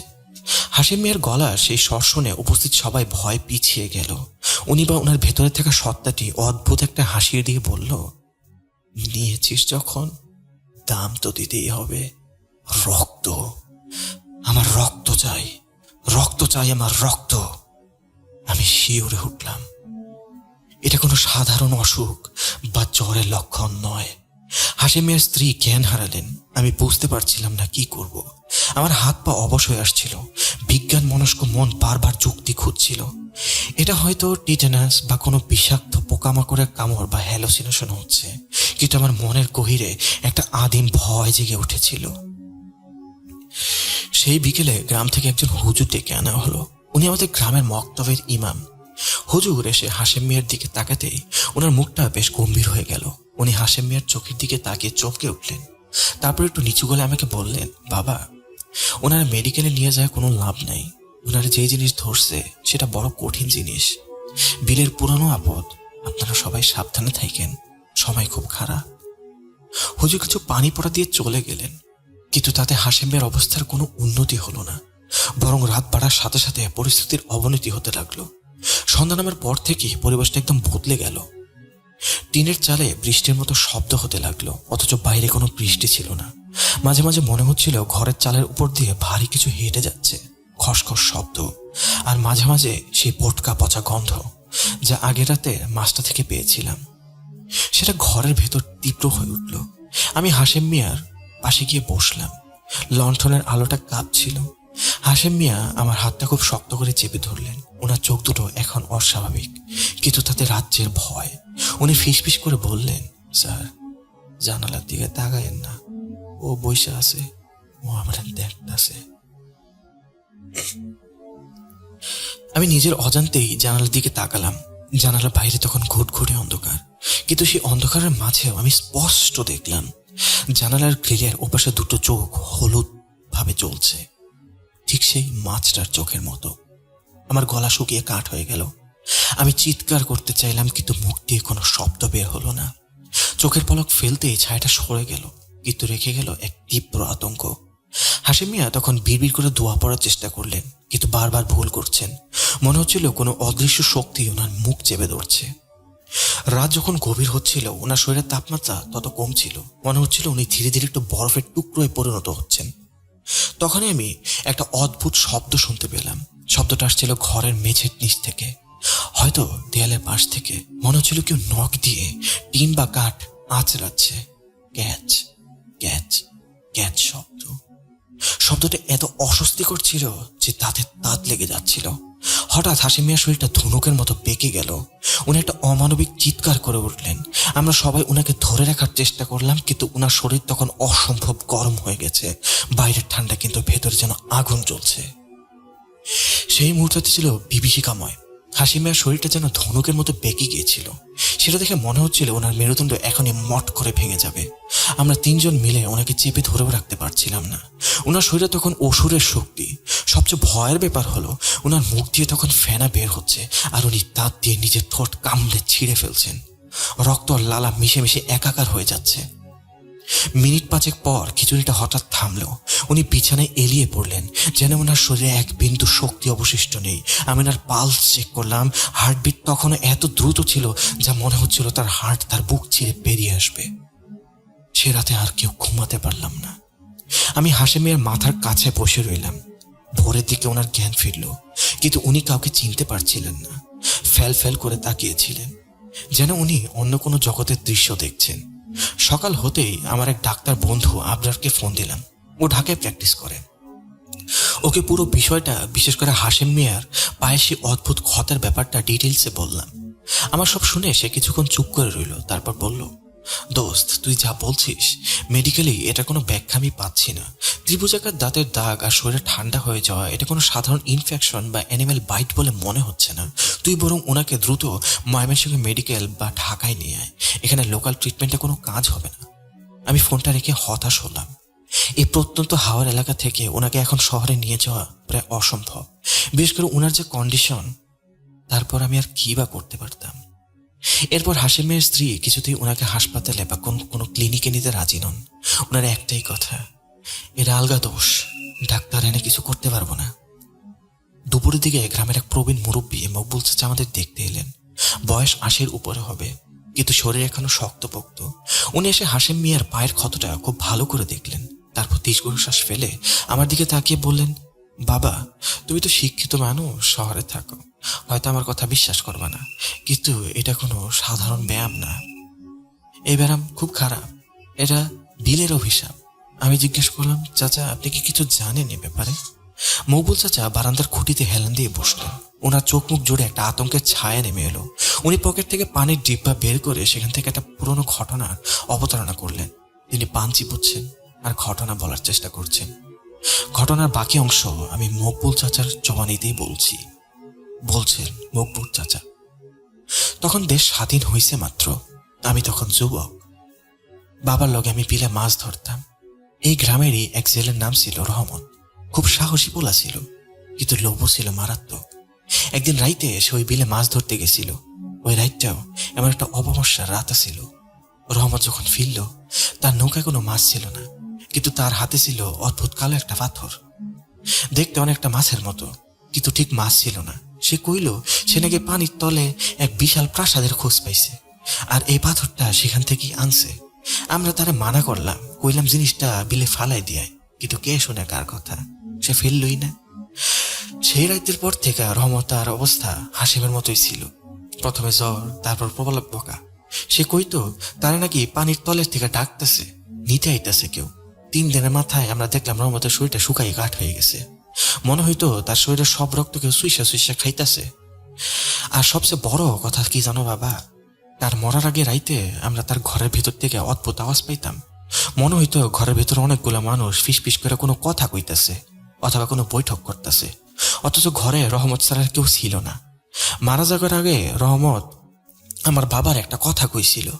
তার গলার স্বর তখন আর মানুষের মতো ছিল না। সে কইছিল, চাচা, ওরা আমার টো হিসেবে ব্যবহার করছে, ওরা আমার শরীর চায় না, চায় আমার আত্মা।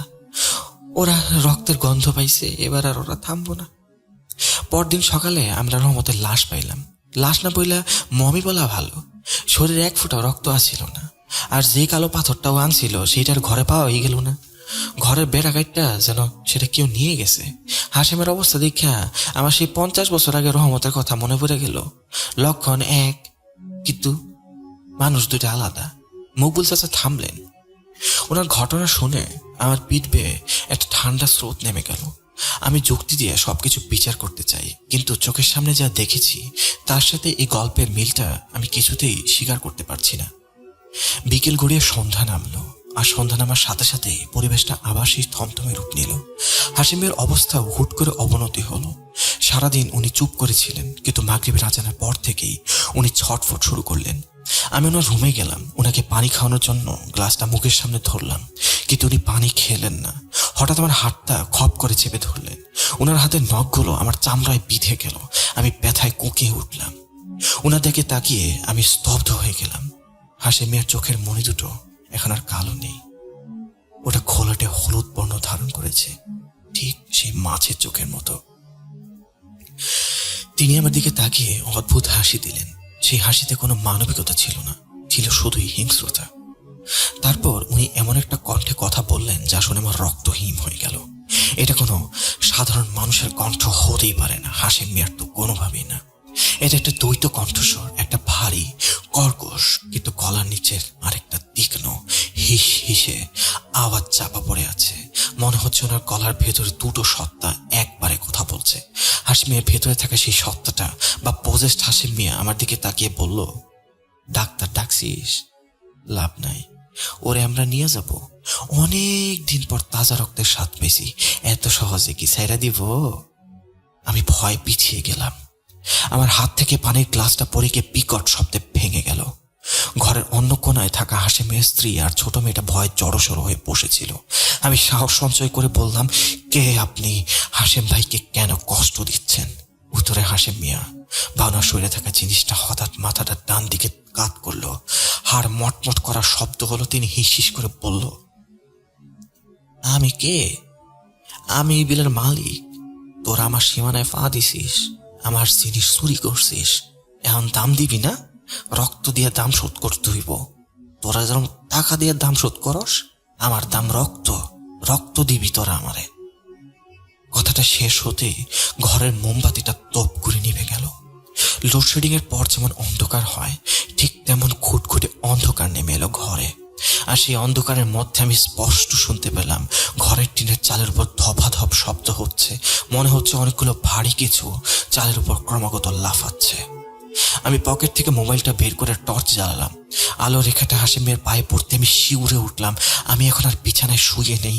আমি তার পাশ থেকে উঠে আমি দ্রুত তার দিকে তাকালাম। উনি অদ্ভুতভাবে হামাগুড়িতে ঘরের কোণায় চলে গেছেন, ঠিক কোনো চতুষ্পদ জন্তুর মতো। ওনার মুখ থেকে লালা ঝরছে আর উনি মেঝের উপর নখ দিয়ে আঁচড় কাটছেন। হঠাৎ উনি মুখ তুলে তাকালেন। টর্চের আলোয় ওনার হলুদ চোখ দুটো জলজল করে উঠল। এরপর ক্ষিপ্র গতিতে জানালার দিকে ছুটে গেলেন এবং জানালার গ্রিল ধরে ঝাঁকাতে শুরু করলেন। ওনার শক্তি তখন অমানবিক। মনে হচ্ছিল লোহার গ্রিলটা দুমড়ে মুচড়ে ভেঙে ফেলবেন। আমি জিজ্ঞেস করলাম, হাসেম ভাই থামুন, কি করছেন কি আপনি? উনি আমার দিকে ফিরলেন না, শুধু জানালার বাইরে অন্ধকারের দিকে তাকিয়ে ফিসফিস করে বললেন, আসছে, সর্দার আসছে, দরজা খোল, দরজাটা খোল। বাইরে তখন ঝড় শুরু হয়ে গেল বলে মনে হলো। বাতাসে শো শো শব্দ আর তার সাথে সেই পচা লাশের গন্ধটা আবার ফিরে এলো। এবার গন্ধটা এত তীব্র ছিল যে নাকে রুমাল দিয়েও টেকা যাচ্ছিল না। মনে হচ্ছিল ঘরের মেঝের নিচ থেকে গন্ধটা বের হচ্ছে। আমি বুঝতে পারলাম এটা আমার কোনো সাধারণ ডক্টরের কম্য নয়। সিচুয়েশন পুরোপুরি আউট অফ কন্ট্রোল। আমি দৌড়ে বাইরে গিয়ে মকবুল চাচা আর গ্রামের অন্যান্য মুরব্বীদের ডাকার চেষ্টা করলাম, কিন্তু দরজা খুলতেই আমি থমকে দাঁড়ালাম। উঠোনের ঠিক যেখানে হাসেম মিয়া সেই মাছটা পুঁতেছিলেন সেই জায়গাটা খোঁড়া, গর্তটা হা করানো। সেই গর্তের চারপাশে অসংখ্য ভেজা পায়ের ছাপ। ছাপগুলো মানুষের পায়ের মতো নয়, বরং লম্বাটে এবং আঙ্গুলগুলো অস্বাভাবিক রকমের বড়। পায়ের ছাপগুলোর গর্ত থেকে হাসেম মিয়ার ঘরের দিকে আসছে। আমার পায়ের তলা থেকে যেন মাটি সরে গেল। মকবুল চাচা ঠিকই বলেছিলেন, ওটা মাছ ছিল না, মাছটা ছিল একটা টোপ। আর যখন টোপ গেলার পর শিকারী এসেছে তার মাছ সংগ্রহ করতে, তখন আমরা আর কোথায় যাব? আমি ঘরে ফিরে এসে দরজাটা বন্ধ করলাম, কিন্তু দরজাটা কিছুতেই বন্ধ হচ্ছিল না। মনে হচ্ছিল ওপাশ থেকে কেউ একজন পাল্লাটা ধরে আছে। আমি আমার সমস্ত শক্তি দিয়ে ঠেলছিলাম, কিন্তু ওপাশ থেকে আসা শক্তিটা ছিল অনেক গুণ বেশি। ঠিক তখনই হাসিম মিয়ার ঘর থেকে ওনার স্ত্রী গগনবিদারী চিৎকার করে বললেন, কি জানি হয়েছে, আমি বুঝতেছি না। আমি দৌড়ে রুমের ভেতর গেলাম। হাসিমের স্ত্রী মাটিতে বসে আছেন। হাসিম মিয়া তার গলা টিপে ধরেছেন। ওনার স্ত্রী বাঁচার জন্য হাত পা ছুটছেন, কিন্তু হাসিম মিয়ার হাত দুটো যেন লোহার মতো শক্ত হয়ে আছে। ওনার চোখ দুটোতে যেন আগুন বেরোচ্ছিল। আমি হাতের কাছে থাকা একটা কাঠের পিঁড়ি দিয়ে হাসিম মিয়ার হাতে সজোরে বাড়ি মারলাম। উনি ওনার স্ত্রীকে ছেড়ে দিয়ে আমার দিকে ঘুরলেন। ওনার সেই চাউনি দেখে আমার মনে হলো আমার মৃত্যু খুবই কাছে। উনি আমার দিকে এগিয়ে আসতে আসতে সেই দ্বৈত কণ্ঠে বললেন, বাধা দিস না, বাধা দিলে তোরেও সাথে নিয়ে যাব। আমরা আসবো, তোর জন্যই আসবো, তোর সাথে যেতেই হবে। আর পারবি না তুই, প্রস্তুতি নে, তোরে আর বাঁচতে দিব না। আমি দেয়ালের সাথে পিঠ থেকে দাঁড়িয়ে আছি, পালানোর কোনো পথ নেই। হাসিম মিয়া আমার দিকে হাত বাড়ালেন। ওনার হাতের নখগুলো কালো হয়ে বড় বড় হয়ে গিয়েছে। ঠিক যখন উনি আমার গলা টিপে ধরবেন, তখনই বাইরে থেকে আজানের শব্দ ভেসে এলো। এশার আজান। আজানের শব্দ কানে যেতেই হাসিম মিয়া থমকে গেলেন। ওনার শরীরটা আবার সেই খিচুনি দিয়ে উঠল। উনি কানে হাত দিয়ে মেঝেতে গড়াগড়ি খেতে লাগলেন, যেন কোনো অদৃশ্য আগুন ওনাকে পুড়িয়ে দিচ্ছে। ওনার মুখ দিয়ে কালো রঙের একটি তরল বেরোতে শুরু করলো। বমির গন্ধে পুরো ঘর ভরে গেল। ভোরের আলো ফোটার পরও সেই আতঙ্ক আমাদের পিছে ছাড়ল না। হাসিম মিয়ার জ্ঞান তখনও ফেরেনি। উনি উঠোনের মাঝে এই ভেজা সেচেটে চাটাইয়ের উপর পড়ে রইলেন। ওনার শ্বাস প্রশ্বাস তখনও খুব ধীরে চলছিল, যেন কোনো মতে প্রাণটা ধুকপুক করছে। আমরা কয়েকজন ধরাধরি করে ওনাকে আবার ঘরে নিয়ে গেলাম, কিন্তু ঘরে ঢোকানোর সময় একটা অদ্ভুত ব্যাপার খেয়াল করলাম। হাসিম মিয়ার শরীর থেকে অনবরত পানি ঝরছে। ওনার কাপড় চোপড় বা শরীর আমরা মুছিয়ে শুকিয়ে দেওয়ার পরেও কয়েক মিনিট পর দেখা যাচ্ছে ওনার ত্বক ভেদ করে বিন্দু বিন্দু পানি বের হয়ে আসছে, যেন ওনার শরীরটা মাটির কলস আর ভেতর থেকে পানি চুইয়ে পড়ছে। সকাল 10টার দিকে আবহাওয়া আরো খারাপ হলো। কুয়াশা এত ঘন হলো যে 5 হাত দূরের মানুষ চেনা যায় না।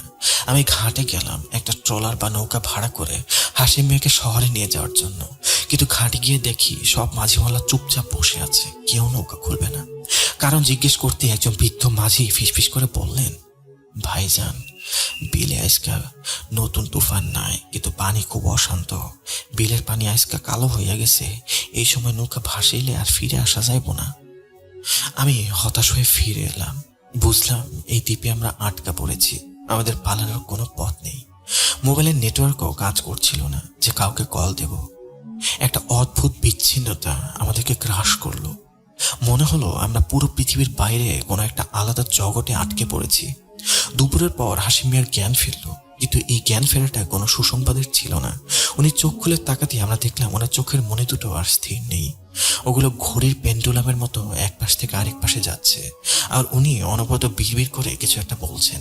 আমি কান পেতে শোনার চেষ্টা করলাম। উনি বলছেন, পানি, আরো পানি দে, আমি শুকাইয়া যাইতেছি, আমারে ভিজা, আমার গায়ে পানি দে, আমারে বিলে লইয়া চল। ওনার স্ত্রী ভয় ভয়ে এক গ্লাস পানি মুখের সামনে ধরলেন। হাসিম মিয়া বা ওনার ভেতরে থাকা সেই সত্তা এক চুমুকে পুরো পানি শেষ করে ফেলল। তারপর আরো পানি চাইল। 1 জগ, 2 জগ, উনি একের পর এক জগ পানি খালি করে ফেললেন, কিন্তু ওনার পেট একটুও ফুলল না।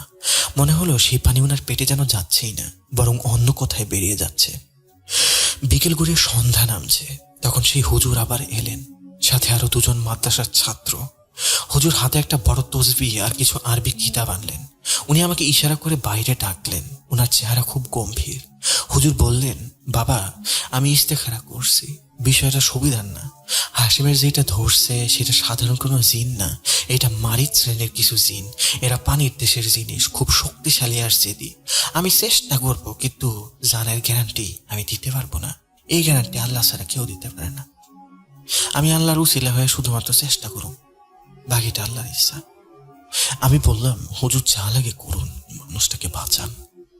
হুজুর বললেন, এশার নামাজের পর আমরা আসবো, তো একটা কথা, ঘরের জানালা বন্ধ করে রাখতে হইব, আর যা কিছুই ঘটুক কেউ ঘর থেকে বাইর হইতে পারবো না বা বাতি নিভাইতে পারবো না। রাত তখন 9টা, বাইরে খুটখুটে অন্ধকার, মাঝে মাঝে বিদ্যুতের চমকানিতে জানালার বাইরেটা কিছুটা দেখা যাচ্ছে। আমরা হাসিম মিয়ার ঘরের মাঝখানে গোল হয়ে বসলাম। হুজুর ওনার ছাত্রদের নিয়ে হাসিম মিয়ার পাশে বসলেন।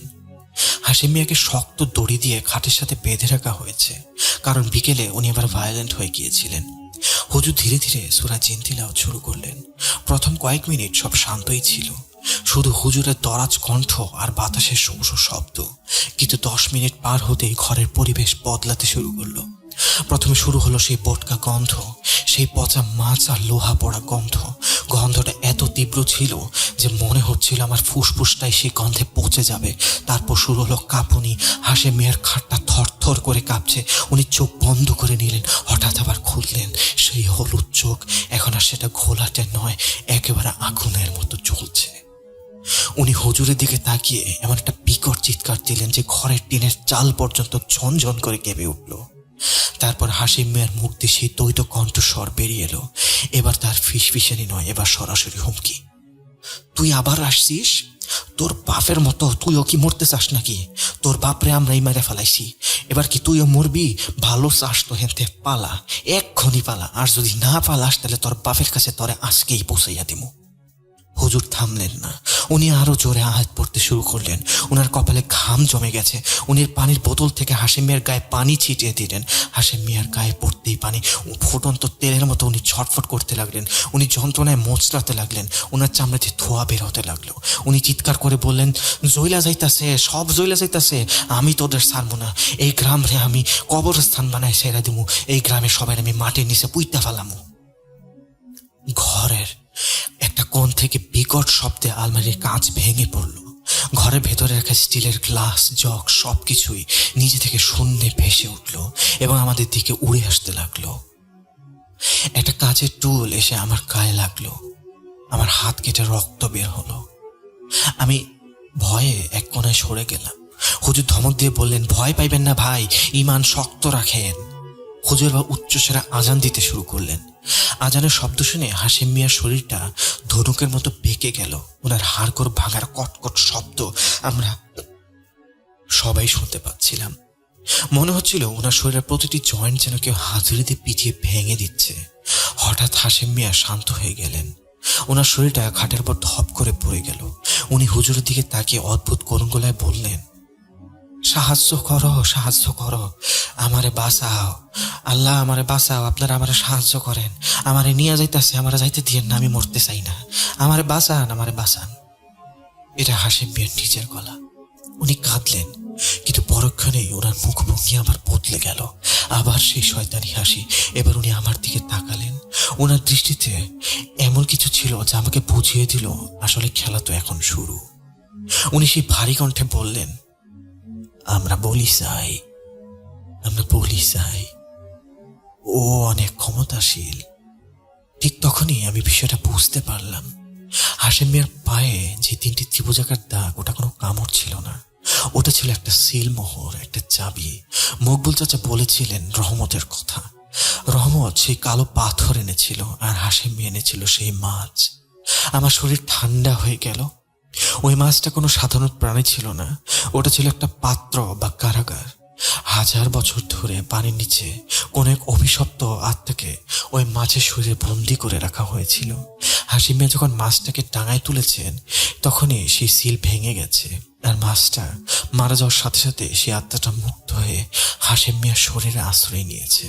কিন্তু সে শুধু আশ্রয় চায় না, সে চায় পুনর্জন্ম। আর সেটার জন্য তার দরকার একটা শরীর যেটাকে সে পুরোপুরি গ্রাস করতে পারবে।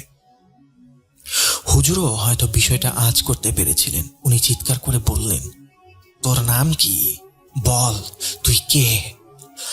হাশেম মিয়ার শরীর থেকে তখন কালো রঙের আঠালো তরল বেরোচ্ছে। ওনার নাক, ওনার চোখ সব জায়গাতে সেই তরল গড়িয়ে পড়ছে। উনি হুজুরের দিকে তাকিয়ে একটা নাম বললেন যা আমি জীবনেও শুনিনি, কিন্তু সেই নামটা উচ্চারিত হওয়ার সাথে সাথে ঘরের হারিকেনটা দপ করে নিভে গেল। অন্ধকার মধ্যে হাসিমের কণ্ঠস্বর ভেসে এলো, আমি ইফরিত, জলের রাজা, এই শরীর এখন আমার। হঠাৎ আমি অনুভব করলাম আমার পায়ের নিচের মেঝেটা ভিজে যাচ্ছে। আমি টর্চ জ্বালালাম, দেখি ঘরের মেঝে পানি উঠছে। পরিষ্কার পানি নয়, কালো দুর্গন্ধযুক্ত পানি। কিছুক্ষণের মধ্যে পানি আমাদের গোড়ালি পর্যন্ত উঠে এলো। হুজুর বললেন, পালাও, সবাই পালাও, ওরে আর রাখা যাবে না, তোমরা সবাই যে যার মতো জান নিয়ে পালাও। কিন্তু আমরা পালাতে পারলাম না, দরজাটা কিছুতেই খুলছিল না। হাশেম মিয়ার বাঁধন তখন ছিঁড়ে গেছে। উনি খাট থেকে নেমে পানির উপর দাঁড়ালেন। ওনার উচ্চতা যেন বেড়ে গেছে। উনি আমার দিকে এগিয়ে আসতে লাগলেন। আমি দেখলাম ওনার শরীরের চামড়াগুলো খসে পড়ছে, আর তার নিচ থেকে মানুষের মাংস দেখা যাচ্ছে না, দেখা যাচ্ছে আঁশযুক্ত কালো কোনো কিছু। ওনার হাতগুলো লম্বা হয়ে গেছে, আঙ্গুলগুলোর মাঝখানে হাঁসের পায়ের মতো পর্দা। উনি আমার সামনে এসে দাঁড়ালেন। আমি দেয়ালের সাথে মিশে আছি। উনি আমার মুখের কাছে মুখ এনে ফিসফিস করে বললেন, 13 বছর আগে তোর ভাই মারা গেছে, ওকে মেরেছে, তুইও মরবি। আমি অবাক হলাম, আমার তো কোনো ভাই নেই। কিন্তু পর মুহূর্তেই বুঝলাম ও আমাকে বিভ্রান্ত করার চেষ্টা করছে। এটা শয়তানের ধোঁকা। আমি মনে মনে দোয়া ইউনুস পড়তে লাগলাম। ঠিক সেই মুহূর্তেই হুজুর পেছন থেকে কাশেম মিয়ার মাথায় আরবি কিতাবটা দিয়ে আঘাত করলেন। হাশেম মিয়া ঘুরে দাঁড়ালেন, ওনার হাতটা হুজুরের গলার দিকে বাড়িয়ে দিলেন, কিন্তু হুজুর সরে গেলেন। হুজুর চিৎকার করে বললেন, বিসমিল্লাহ আল্লাহু আকবার। আর সাথে সাথে উনি ওনার পকেট থেকে একটা ছোট শিশি বের করে হাসিম মিয়ার মুখে ছুঁড়ে মারলেন।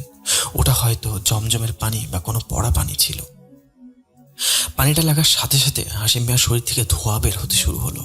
উনি এমনভাবে চিৎকার করতে লাগলেন যেন হাজারটা সাইরেন একসাথে বাজছে।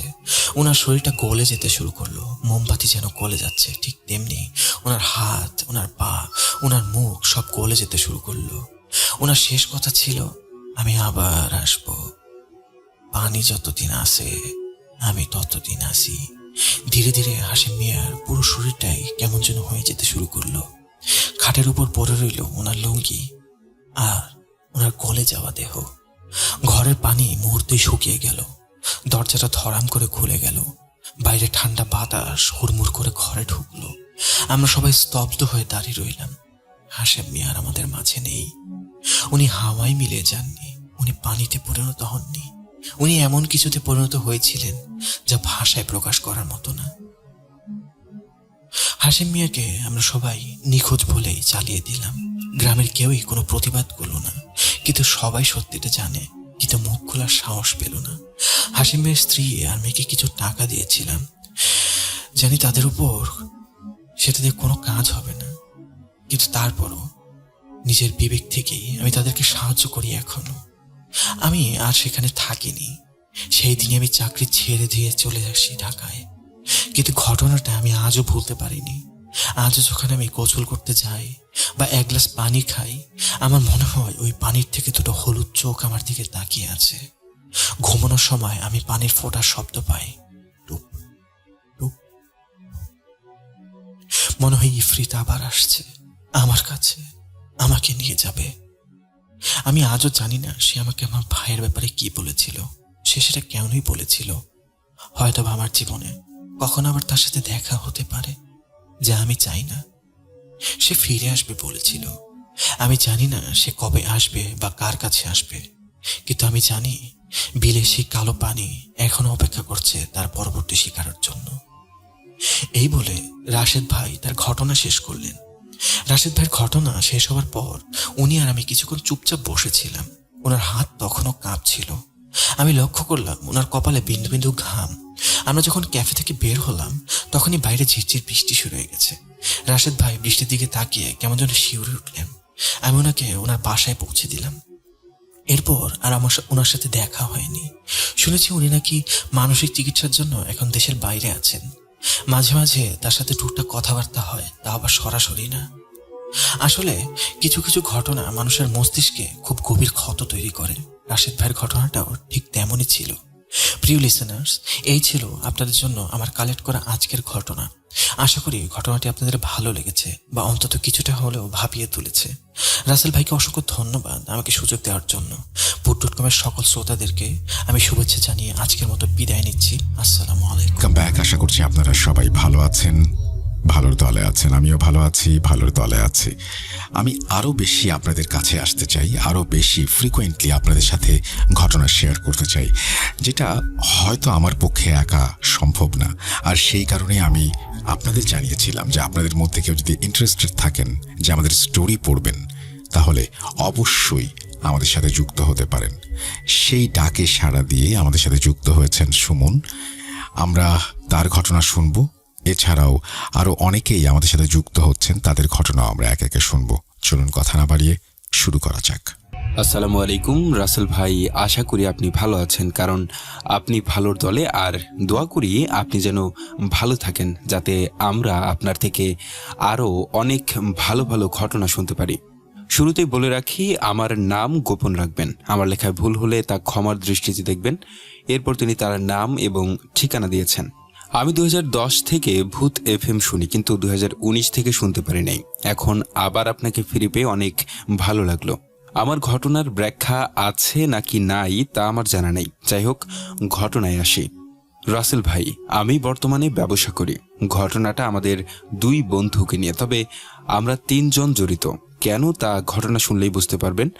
আর বাকি 2 বন্ধুর নামই রুবেল, তাই সুবিধার জন্য আমি একজনকে বড় রুবেল আর ছোট রুবেল বলবো।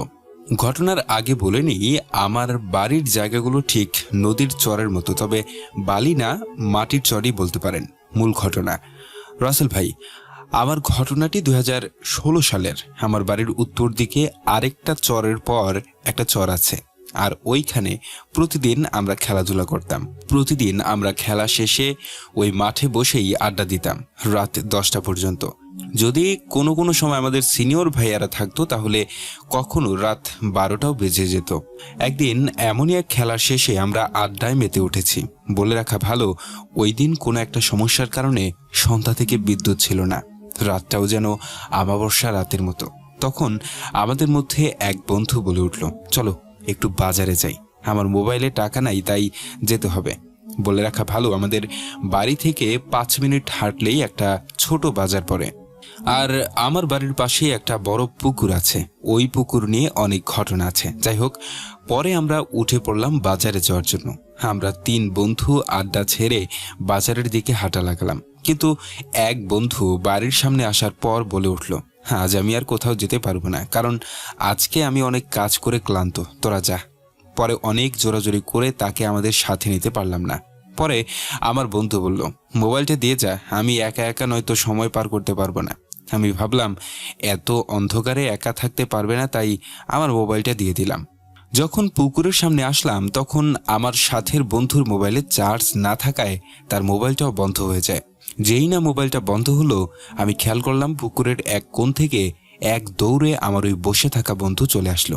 কে জানতো এটা কি আমার বন্ধু নাকি অন্য কিছু? আমরা তো আমাদের বন্ধুকেই জানতাম। তখন আমি বলে উঠলাম, কিরে তুই না আমাদের সাথে যাবি না বললি, তাহলে আবার এসে পড়লি কেন? ও বলে উঠল, এত অন্ধকারে তুমি একা একা যদি যেতে না পারো তাই আমি আসলাম তোমাকে ভালোভাবে নিয়ে যেতে। আমার তখন কোনো খেয়ালই ছিল না। বললাম, তাহলে আমার মোবাইলটা বের কর, অন্ধকার। তখন ওইসব কথা না ভেবে আমি তার সাথে মজা করতে শুরু করলাম আর হাঁটতে লাগলাম। বলে রাখা ভালো, আমরা যে রাস্তায় হাঁটতে লাগলাম এটা একটা চিপা রাস্তা, তাই কোনো গাড়ি তো দূরের কথা, কোনো মানুষও নাই। আবার গ্রামের রাত 10টায় বেশিরভাগ মানুষ ঘুমিয়ে থাকে। তখন বড় রুবেল আমার থেকে 2-3 হাত সামনে, আর আমরা 2জন তার পিছু পিছু কাঁধে হাত রেখে হাঁটতে লাগলাম। ছোট রুবেলের পেট ছিল অনেক নরম, তাই আমরা সবাই তার পেটে চিমটি দিতাম। তখনও আমিও শুরু করলাম চিমটি দেওয়া। চিমটি দিতে গিয়ে খেয়াল করলাম তার পেট আজ অনেক শক্ত হয়ে গেল। বিষয়টা খেয়াল করে আমি বলে উঠলাম, কিরে তোর পেট এত শক্ত কেন রে? সে হেসে বলে উঠল, আরে তোরা প্রতিদিন এত চিমটি দেস তাই এটা এখন শক্ত হয়ে গেছে। আমিও বিষয়টা নিয়ে কোনো কিছু বললাম না। তবে হাঁটার সময় খেয়াল করলাম আমরা 2জন অন্ধকারে তেমনভাবে রাস্তা চিনতে পারি না, কিন্তু ছোট রুবেল এত অন্ধকারেও সব বলে দেয়। কোথায় কি হচ্ছে বা না হচ্ছে, রাস্তায় গর্ত থাকলেও আমাদেরকে সাবধান করে দেয়। তবে এ নিয়ে আমাদের কোনো চিন্তা ছিল না। তখন বড় রুবেল বলে উঠল, আচ্ছা আপনার পাশের বাড়ির আমান ভাইয়ের বাড়ির কাজ আর কতদিন লাগবে? আমি বললাম, আর কতদিন লাগবে তা আমি তো বলতে পারবো না। তখন ছোট রুবেল বলে উঠল, কাজ শেষই, আর 2 দিন পুরা লাগবে না। তবে তার কথাটাই সত্যি হলো, আমান ভাইয়ের কাজ শেষ হতে 2 দিন পুরা লাগে নাই। যাই হোক, আমরা একটা ব্রিজ পার হলেই বাজার। এই ব্রিজটা ছিল অনেক পুরান আর অনেকটাই উঁচু। কোনো মালের গাড়ি এই ব্রিজ পার হতে অনেক কষ্ট হয়। এই ব্রিজটা পুরনো হওয়ার কারণে সাইডে যে খুঁটি থাকে সেইগুলো নাই, সব ভেঙে গেছে। ব্রিজের মাঝখানে উঠে ছোট রুবেল বলে উঠল, বন্ধু এই দেখো কতগুলো শিয়াল খেলা করছে। আমি বললাম, পাগল হয়ে গেলে নাকি? এত অন্ধকারে কোনো কিছুই দেখা যায় না, আর তুমি শিয়াল দেখো? এটা বলে আমি ব্রিজের সাইডে গিয়ে তাকে ধরে ব্রিজের নিচে দেখতে লাগলাম কেমন দেখা যায়। তখন সে বলে উঠল, বন্ধু পড়ে যাবে তো এত নিচু হলে। আমি বললাম, কেন বন্ধু, তুমি আছো কেন? নাকি তুমি আমাকে ফেলে দেবে? তখন সে একটা বড় হাসি দিয়ে বলে উঠল, বন্ধু তোমাকে আমার অনেক ভালো লেগেছে, আর তুমি কোনো চিন্তা করো না, যতক্ষণ আমি তোমার সাথে আছি তোমার কোনো কিছুই হবে না। তার কথা শুনে আমিও হেসে উঠে পড়লাম। তখন খেয়াল করলাম আমার এক নানা আসছে বাজার থেকে লাইট জ্বালিয়ে। আমি কোনো কিছু না ভেবে নানার দিকে এগিয়ে গেলাম আর বললাম, তুমি একটু দাঁড়াও, আমরা বাজারে যাব আর আসবো, তারপর তোমার সাথে চলে যাব, কারণ অনেক অন্ধকার, নানার হাতে লাইট আছে। নানা বলল, তাহলে বাজারে যেয়ে লাভ নাই, দেখো না সব বন্ধ করে ফেলছে, চলো বাড়িতে যাওয়া যাক। তখন যেই না ঘুরে আসলাম এসে দেখি আমাদের ওই বন্ধু নাই, মানে ছোট রুবেল। অনেক ডাকাডাকি করলাম কিন্তু তার কোনো খোঁজই পাই না। পরে বড় রুবেল অনেক রাগ করে বলল, চলেন তো চলে যাই, সে থাক ওইখানেই লুকিয়ে। আমরাও চলে যেতে লাগলাম, আর যাওয়ার সময় এদিক ওদিক লাইট দিয়ে নানাকে দেখতে বললাম সে আমাদের সাথে লুকোচুরি খেলছে কিনা। এইভাবে হাঁটতে হাঁটতে বাসার সামনে এসে চিন্তায় পড়ে গেলাম, সে কোথায় গেল। পরে নানাকে বলায় নানা মামাদের ডাক দিল, তাকে খুঁজতে যেতে হবে। কিন্তু যখন মামা আসলো তখন যেটা দেখলাম আর শুনলাম, আমাদের দুই বন্ধুর গায়ের লোম দাঁড়িয়ে গেছে আর গলা শুকিয়ে গেছে। আমরা দেখলাম মামার সাথে আমার ওই বন্ধু, আমরা যাওয়ার পরই সে মামার সাথে গল্প করছে, আর সে এখান থেকে কোথাও যায়নি। তাহলে এতক্ষণ কে ছিল? তার সাথে এত কিছু হয়ে গেল, এর কোনো উত্তর আজও জানা নাই আমার। রাসেল ভাই, যদি আমার ঘটনা সিলেক্ট হয় তাহলে আমাকে জানাবেন আর লিঙ্কটা দিবেন দয়া করে। এই ছিল আমার ঘটনা। সবাইকে ভূত.com এর পক্ষ থেকে শুভেচ্ছা এখনো পর্যন্ত আমাদের সঙ্গে থাকার জন্য। আমার মনে হয় যে বাকি সময়টাও এনজয় করবেন, সুতরাং প্রথম থেকে শেষ পর্যন্ত আপনাদের পাশেই পাবো। কোনো কথা না বাড়িয়ে আমি চলে যাচ্ছি আমাদের পরবর্তী ঘটনায়। আসসালামু আলাইকুম রাসেল ভাই এবং ভূত.com এর সকল লিসেনার, আশা করি আল্লাহর অশেষ রহমতে আপনারা সবাই ভালো আছেন এবং সুস্থ আছেন। আমি আরিয়ান হাসিব বলছিলাম বাগেরহাটের মূলহাট থেকে। তো ভূত.com এ শেয়ার করা এটা আমার লাইফের সেকেন্ড স্টোরি। এর আগে একটা স্টোরি শেয়ার করেছিলাম, হয়তো কোনো কারণে সিলেক্ট হয়নি। যাই হোক, বেশি কথা না বাড়িয়ে আমি আমার ঘটনায় চলে যাই। তো ঘটনাটা মেইনলি শোনা আমার নানুর মুখ থেকে, আর ঘটনাটা ঘটে হচ্ছে আমার নানুর বাবার সাথে। ঘটনাটার সময়কাল হচ্ছে 60 থেকে 70 দশকের মাঝামাঝি যে কোনো টাইমে, মানে এক্সাক্ট ডেটটা আমার নানু বলতে পারি নাই, যেহেতু বয়স অনেক হয়েছে। জাস্ট বলছে যে যুদ্ধের কিছু বছর আগে। তো ঘটনাটা যে সময় ঘটে সেই সময় আমার নানু এবং আমার নানার মানে নতুন নতুন বিয়ে হয়। তো সেই সুবাদে আমার নানুর যিনি বাবা গনি মিয়া, তো তিনি আসলে আমার নানুকে দেখতে আসে।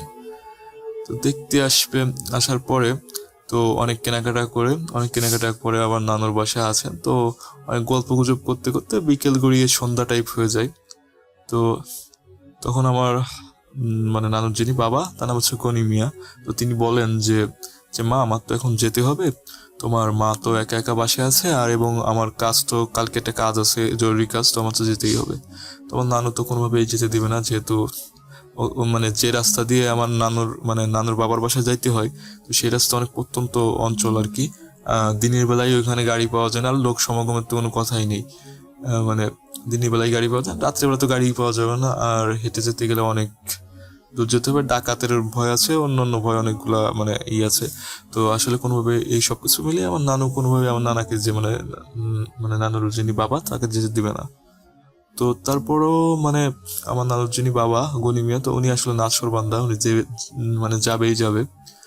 তো যেই কথা সেই কাজ, তিনি অনেক কারো কথা না শুনে উনি আসলে নিজের হাতে একটা হারিকেন এবং কিছু চিড়া এবং মুড়ি নিয়ে মানে উনি রওনা দেন, পথে যেতে যেতে খাবেন আর কি। তো রওনা দেওয়ার পরে হাঁটতে হাঁটতে উনি লোকালয় ছেড়ে আস্তে আস্তে মানে যেখানে প্রত্যন্ত যে অঞ্চল, মানে যেখানে মাইলকে মাইল কোনো বাড়িঘর নেই, সেই জায়গায় চলে আসেন। তো সেই জায়গায় আস্তে আস্তে উনি হাঁটতেছেন এবং ওনার সাথে চিড়া এবং মুড়ি উনি খাচ্ছেন। তো খাইতে খাইতে যাচ্ছেন। আর সেদিনকার মানে রাত ছিল একদম ঘুটঘুটে অন্ধকার, মানে হারিকেন ছাড়া মানে কোনোভাবেই কোনো কিছু দেখার মানে কোনো ওয়ে নাই।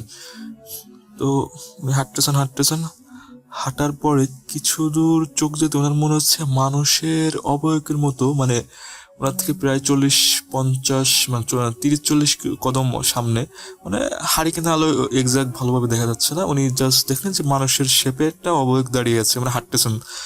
তো উনি আসলে কি জিনিসটা, উনি আসলে মানে ওনার হাঁটার গতি মানে উনি আসলে দেখার চেষ্টা করছেন। তো ওনার থেকে যখন 10 কদম সামনে, তখন উনি হারিকেনের আলোয় দেখেন যে একটা মহিলা মানে লাল শাড়ি পরা, উনি আসলে কি যেন কোলে নিয়ে মানে হাঁটতেছেন। তো উনি আসলে ভালোই লাগে যে যেহেতু এতটা পথ একা একা যাবো, মানে অনেক খারাপ লাগবে, মানে একদম তো পারবেন মানে কথা বলতে বলতে গেলে আর কি, মানে ভালো লাগবে আর কি। উনি আসলে এইটা ভাবে উনি আসলে তার কাছে যাওয়ার চেষ্টা করেন, বলে যে মা দাঁড়াও। তো উনি আসলে মহিলাটা আসলে পিছনে ঘুরতেছে না বা কোন কথার রেসপন্সও করতেছে না। তো উনি আসলে বিষয়টা মানে উনি আসলে মেয়েটার কাছে যাওয়ার চেষ্টা করেন। উনি যতই স্পিড বাড়ান তত এটা সেম ডিস্টেন্স মেনটেন করে, মানে ওই মহিলাটাও স্পিড বাড়িয়ে দেয়। মানে স্পিড বাড়ানো, উনি সেম স্পিডে থাকে, কিন্তু কোনোভাবেই আমার নানুর যিনি বাবা গনিমিয়া, তো উনি আসলে ওই মেয়েটার কাছেই যেতে পারতেছে না। মানে যতই স্পিড বাড়ায় তত ওই মেয়েটা মনে হয় একটু স্পিড বাড়াই দিছে। তো এইভাবে মানে সেম একটা ডিস্টেন্স, মানে 10 কদমের মতো সেম একটা ডিস্টেন্স মেনটেন করে তারা আর কি সামনে থাকেন। তো তারপরে উনি আসলে অনেক কষ্টে, মানে এভাবে প্রায় 7-8 মিনিটের মতো করার পরে আসলে উনি কাছে যেতে সক্ষম হন। তো তারপর উনি বলেন যে, মা তুমি এত রাত্রে এখানে, তোমার হাতে কোনো আলো নেই বা কোনো হারিকেন নেই, তুমি এইভাবে, তোমার সাথে কেউ মানে বাচ্চা মনে হচ্ছে, তুমি এই বাচ্চাকে কোলে নিয়ে এরকম পথে, মানে এরকম প্রত্যন্ত অঞ্চলে কোনো আলো কোনো হারিকেন ছাড়া তুমি এভাবে যাচ্ছ, তোমার তো এটা যাওয়া উচিত না। কারণ এখানে তো অনেক ডাকাতের উপদ্রব আছে, তারপর আবার সাপকোপ আরো অনেক আছে, তো তুমি এইভাবে গেলে তো তোমার সমস্যা হবে, তুমি চলো, তুমি আমার সাথে চলো। তো এইটা বলার পরে ওই মহিলাটা আসলে কোনোভাবে রেসপন্স করতেছে না, জাস্ট গঙ্গানির মতো শব্দ করতেছে, জাস্ট এইগুলো বলতেছে হ্যাঁ হ্যাঁ, মানে কিন্তু জাস্ট কোনো কিছু কথার মানে রিপ্লাই দিচ্ছে না। তো এটা দেওয়ার পরে উনি ভাবে কি হয়তো বোবা বা আমার সাথে কথা বলতে চাচ্ছে না, এই টাইপ কোনো কিছু। তো উনি আসলে কোনো কিছু আমল না নিয়ে উনিও ওনার সাথে হাঁটতে থাকেন। মহিলাটা হালকা একটু সামনে, উনি হালকা মানে 2-3 কদম পিছে। তো কিছুক্ষণ এরকম হাঁটতে হাঁটে প্রায় 5-7 মিনিট পরে কেউ কোনো কথা বলতেছে না। তো হঠাৎ করে মহিলাটা বলে যে, বাবা আপনি আমার বাচ্চাটিকে একটু কোলে নিবেন, আমি অনেক অনেক দূর মানে কোলে নিয়ে এসেছি, আমার হাত তো ব্যথা হয়ে গেছে, এবার আপনি একটু মানে কোলে নিলে আমার একটু সুবিধা হবে। তো উনি বলছে আচ্ছা ঠিক আছে, সমস্যা নেই। উনি এক হাতে হারিকেন আর এক হাতে বাচ্চাটিকে কোলে নিয়ে হাঁটতেছেন আস্তে আস্তে, এবং মেয়েকে জিজ্ঞেস করতেছেন, মানে ওই মহিলাটাকে, যে তোমার বাবার নাম কি, তোমার বাসা কই। মেয়েটা আসলে ওইভাবে কোনো কিছু রেসপন্স দিচ্ছে না। তো আমার নানুর যিনি বাবা গনিমা, তো উনি আসলে কোটা আমল জানে, উনি হাঁটতেছেন। তো হাঁটতেছেন তো কিছুক্ষণ পরে ওনার মানে একটা খটকা লাগে যে বাচ্চাটা মনে হয় আগের থেকে হালকা একটু বড় হয়ে গেছে। তো উনি আর তারপরে একটু না ভাবলেন যে হয়তো মানে আমার চোখের ভুল বা এই টাইপ কোনো কিছু, আমি এটা, উনি আসলে কোনো কিছু আমলে নেননি। তো তার 2-3 মিনিট পরে হাঁটতেছেন হঠাৎ করে দেখেন বাচ্চাটা আর একটু বড় হয়ে গেছে। তো উনি এটা দেখার পর উনি আসলে, তারপরে উনি আসলে কোনো কিছু এটা মনে করেন নাই যে আমার চোখের ভুল হইতে পারে বা অন্য কোনো কিছু।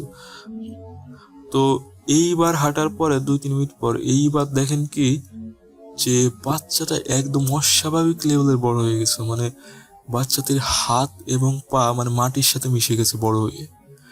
এইটা দেখার পরে সামনে যে মহিলাটা ছিল উনি হঠাৎ করে ঘুরে তাকানোর পর উনি একটা এমন বিট গুটে হাসি দিয়েছেন। এইবার উনি আসলে ওই মহিলাটার চেহারা দেখতে পারেন, আগে চেহারা দেখতে পারেন না।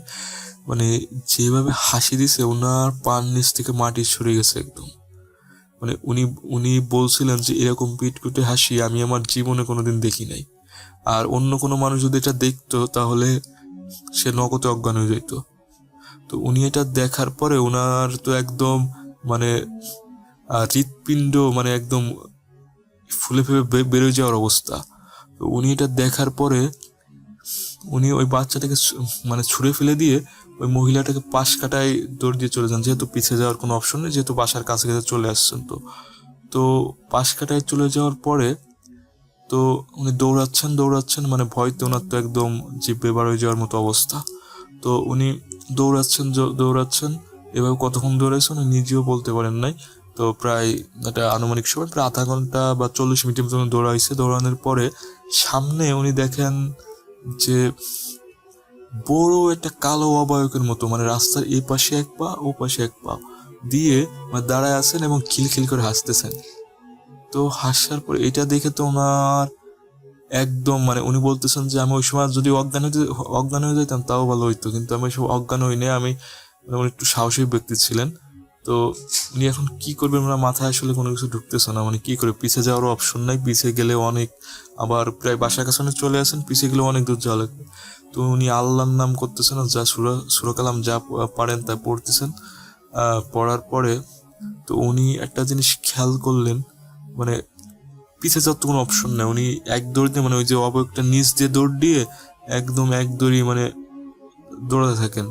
তো দৌড়াতে থাকার পরে পিছ থেকে মনে হচ্ছে ওনার নাম ধরে অজস্র লোক ডাকাডাকি করতেছে। তো আর পিছ দিয়ে কেমন যেন ঝড় বয়ে যাচ্ছে, মানে ঝড়ের মতো সব উত্তাল, মানে কেমন যেন গাছপালা ভেঙে ভেঙে পড়তেছে। উনি আসলে এইগুলো কোনো দিক পিছন দিক না তাকিয়ে উনি এক দৌড় দিয়ে নিকটস্থ ওনার একটা মানে পরিচিত একটা বাসা ছিল, তো সে বাসায় চিৎকার দিয়ে অজ্ঞান হয়ে যান। অজ্ঞান হয়ে যাওয়ার পরে বাসার সবাই বের হয়। বের হওয়ার পরে উনি দেখেন যে আরে তো গনি মিয়া ইনি এখানে এত রাত্রে। তো সবাই আসলে ওনাকে নিয়ে মানে ধরাধরি করে মানে ওনার বাসায় ওঠান। বাসায় ওঠানোর পরে মানে বিছানায় শোয়ানোর পরে তো প্রায় 2 দিন পরে তার জ্ঞান ফেরে। জ্ঞান ফেরার পর তিনি আসলে কথা বলতে পারেন নাই, প্রায় 4-5 দিনের মতো কথা বলতে পারেন নাই। তো তারপরে উনি যখন একটু সুস্থ না মানে কথা বলতে যখন পারেন, তখন আর কি ঘটনাটা সবাইকে বলেন যে এই ঘটছে আমার সাথে। তো তার প্রায় 2-3 মাসের মতো তিনি অসুস্থ থাকেন। অসুস্থ থাকার পরে তিনি আস্তে আস্তে মারা যান। অনেক কবিরাজ দেখাইছিল কিন্তু কোনো কাজ হয় নাই। তার 2-3 মাস পরে তিনি আসলে মারা যান। তো এই ছিল একটা করুণ কাহিনী। আমার নানু মানে কাহিনীটা বলতে বলতে আসলে কেঁদে দিচ্ছিলেন উনি, আর বলতেছেন যে আমি সেদিন যদি জোর করে আটকায় রাখতাম আমার বাবাকে তাহলে এই ঘটনাটা আসলে ঘটতো না। যাই হোক, ঘটনাটা 100% সত্যি ঘটনা, আমার নানুর মুখ থেকে শোনা। ঘটনাটা মিথ্যে হওয়ার কোনো চান্সই নাই। আর বিশ্বাস করা না করা এটা সম্পূর্ণই আপনাদের ব্যক্তিগত বিষয়। সবাই ভালো থাকবেন। আল্লাহ হাফেজ।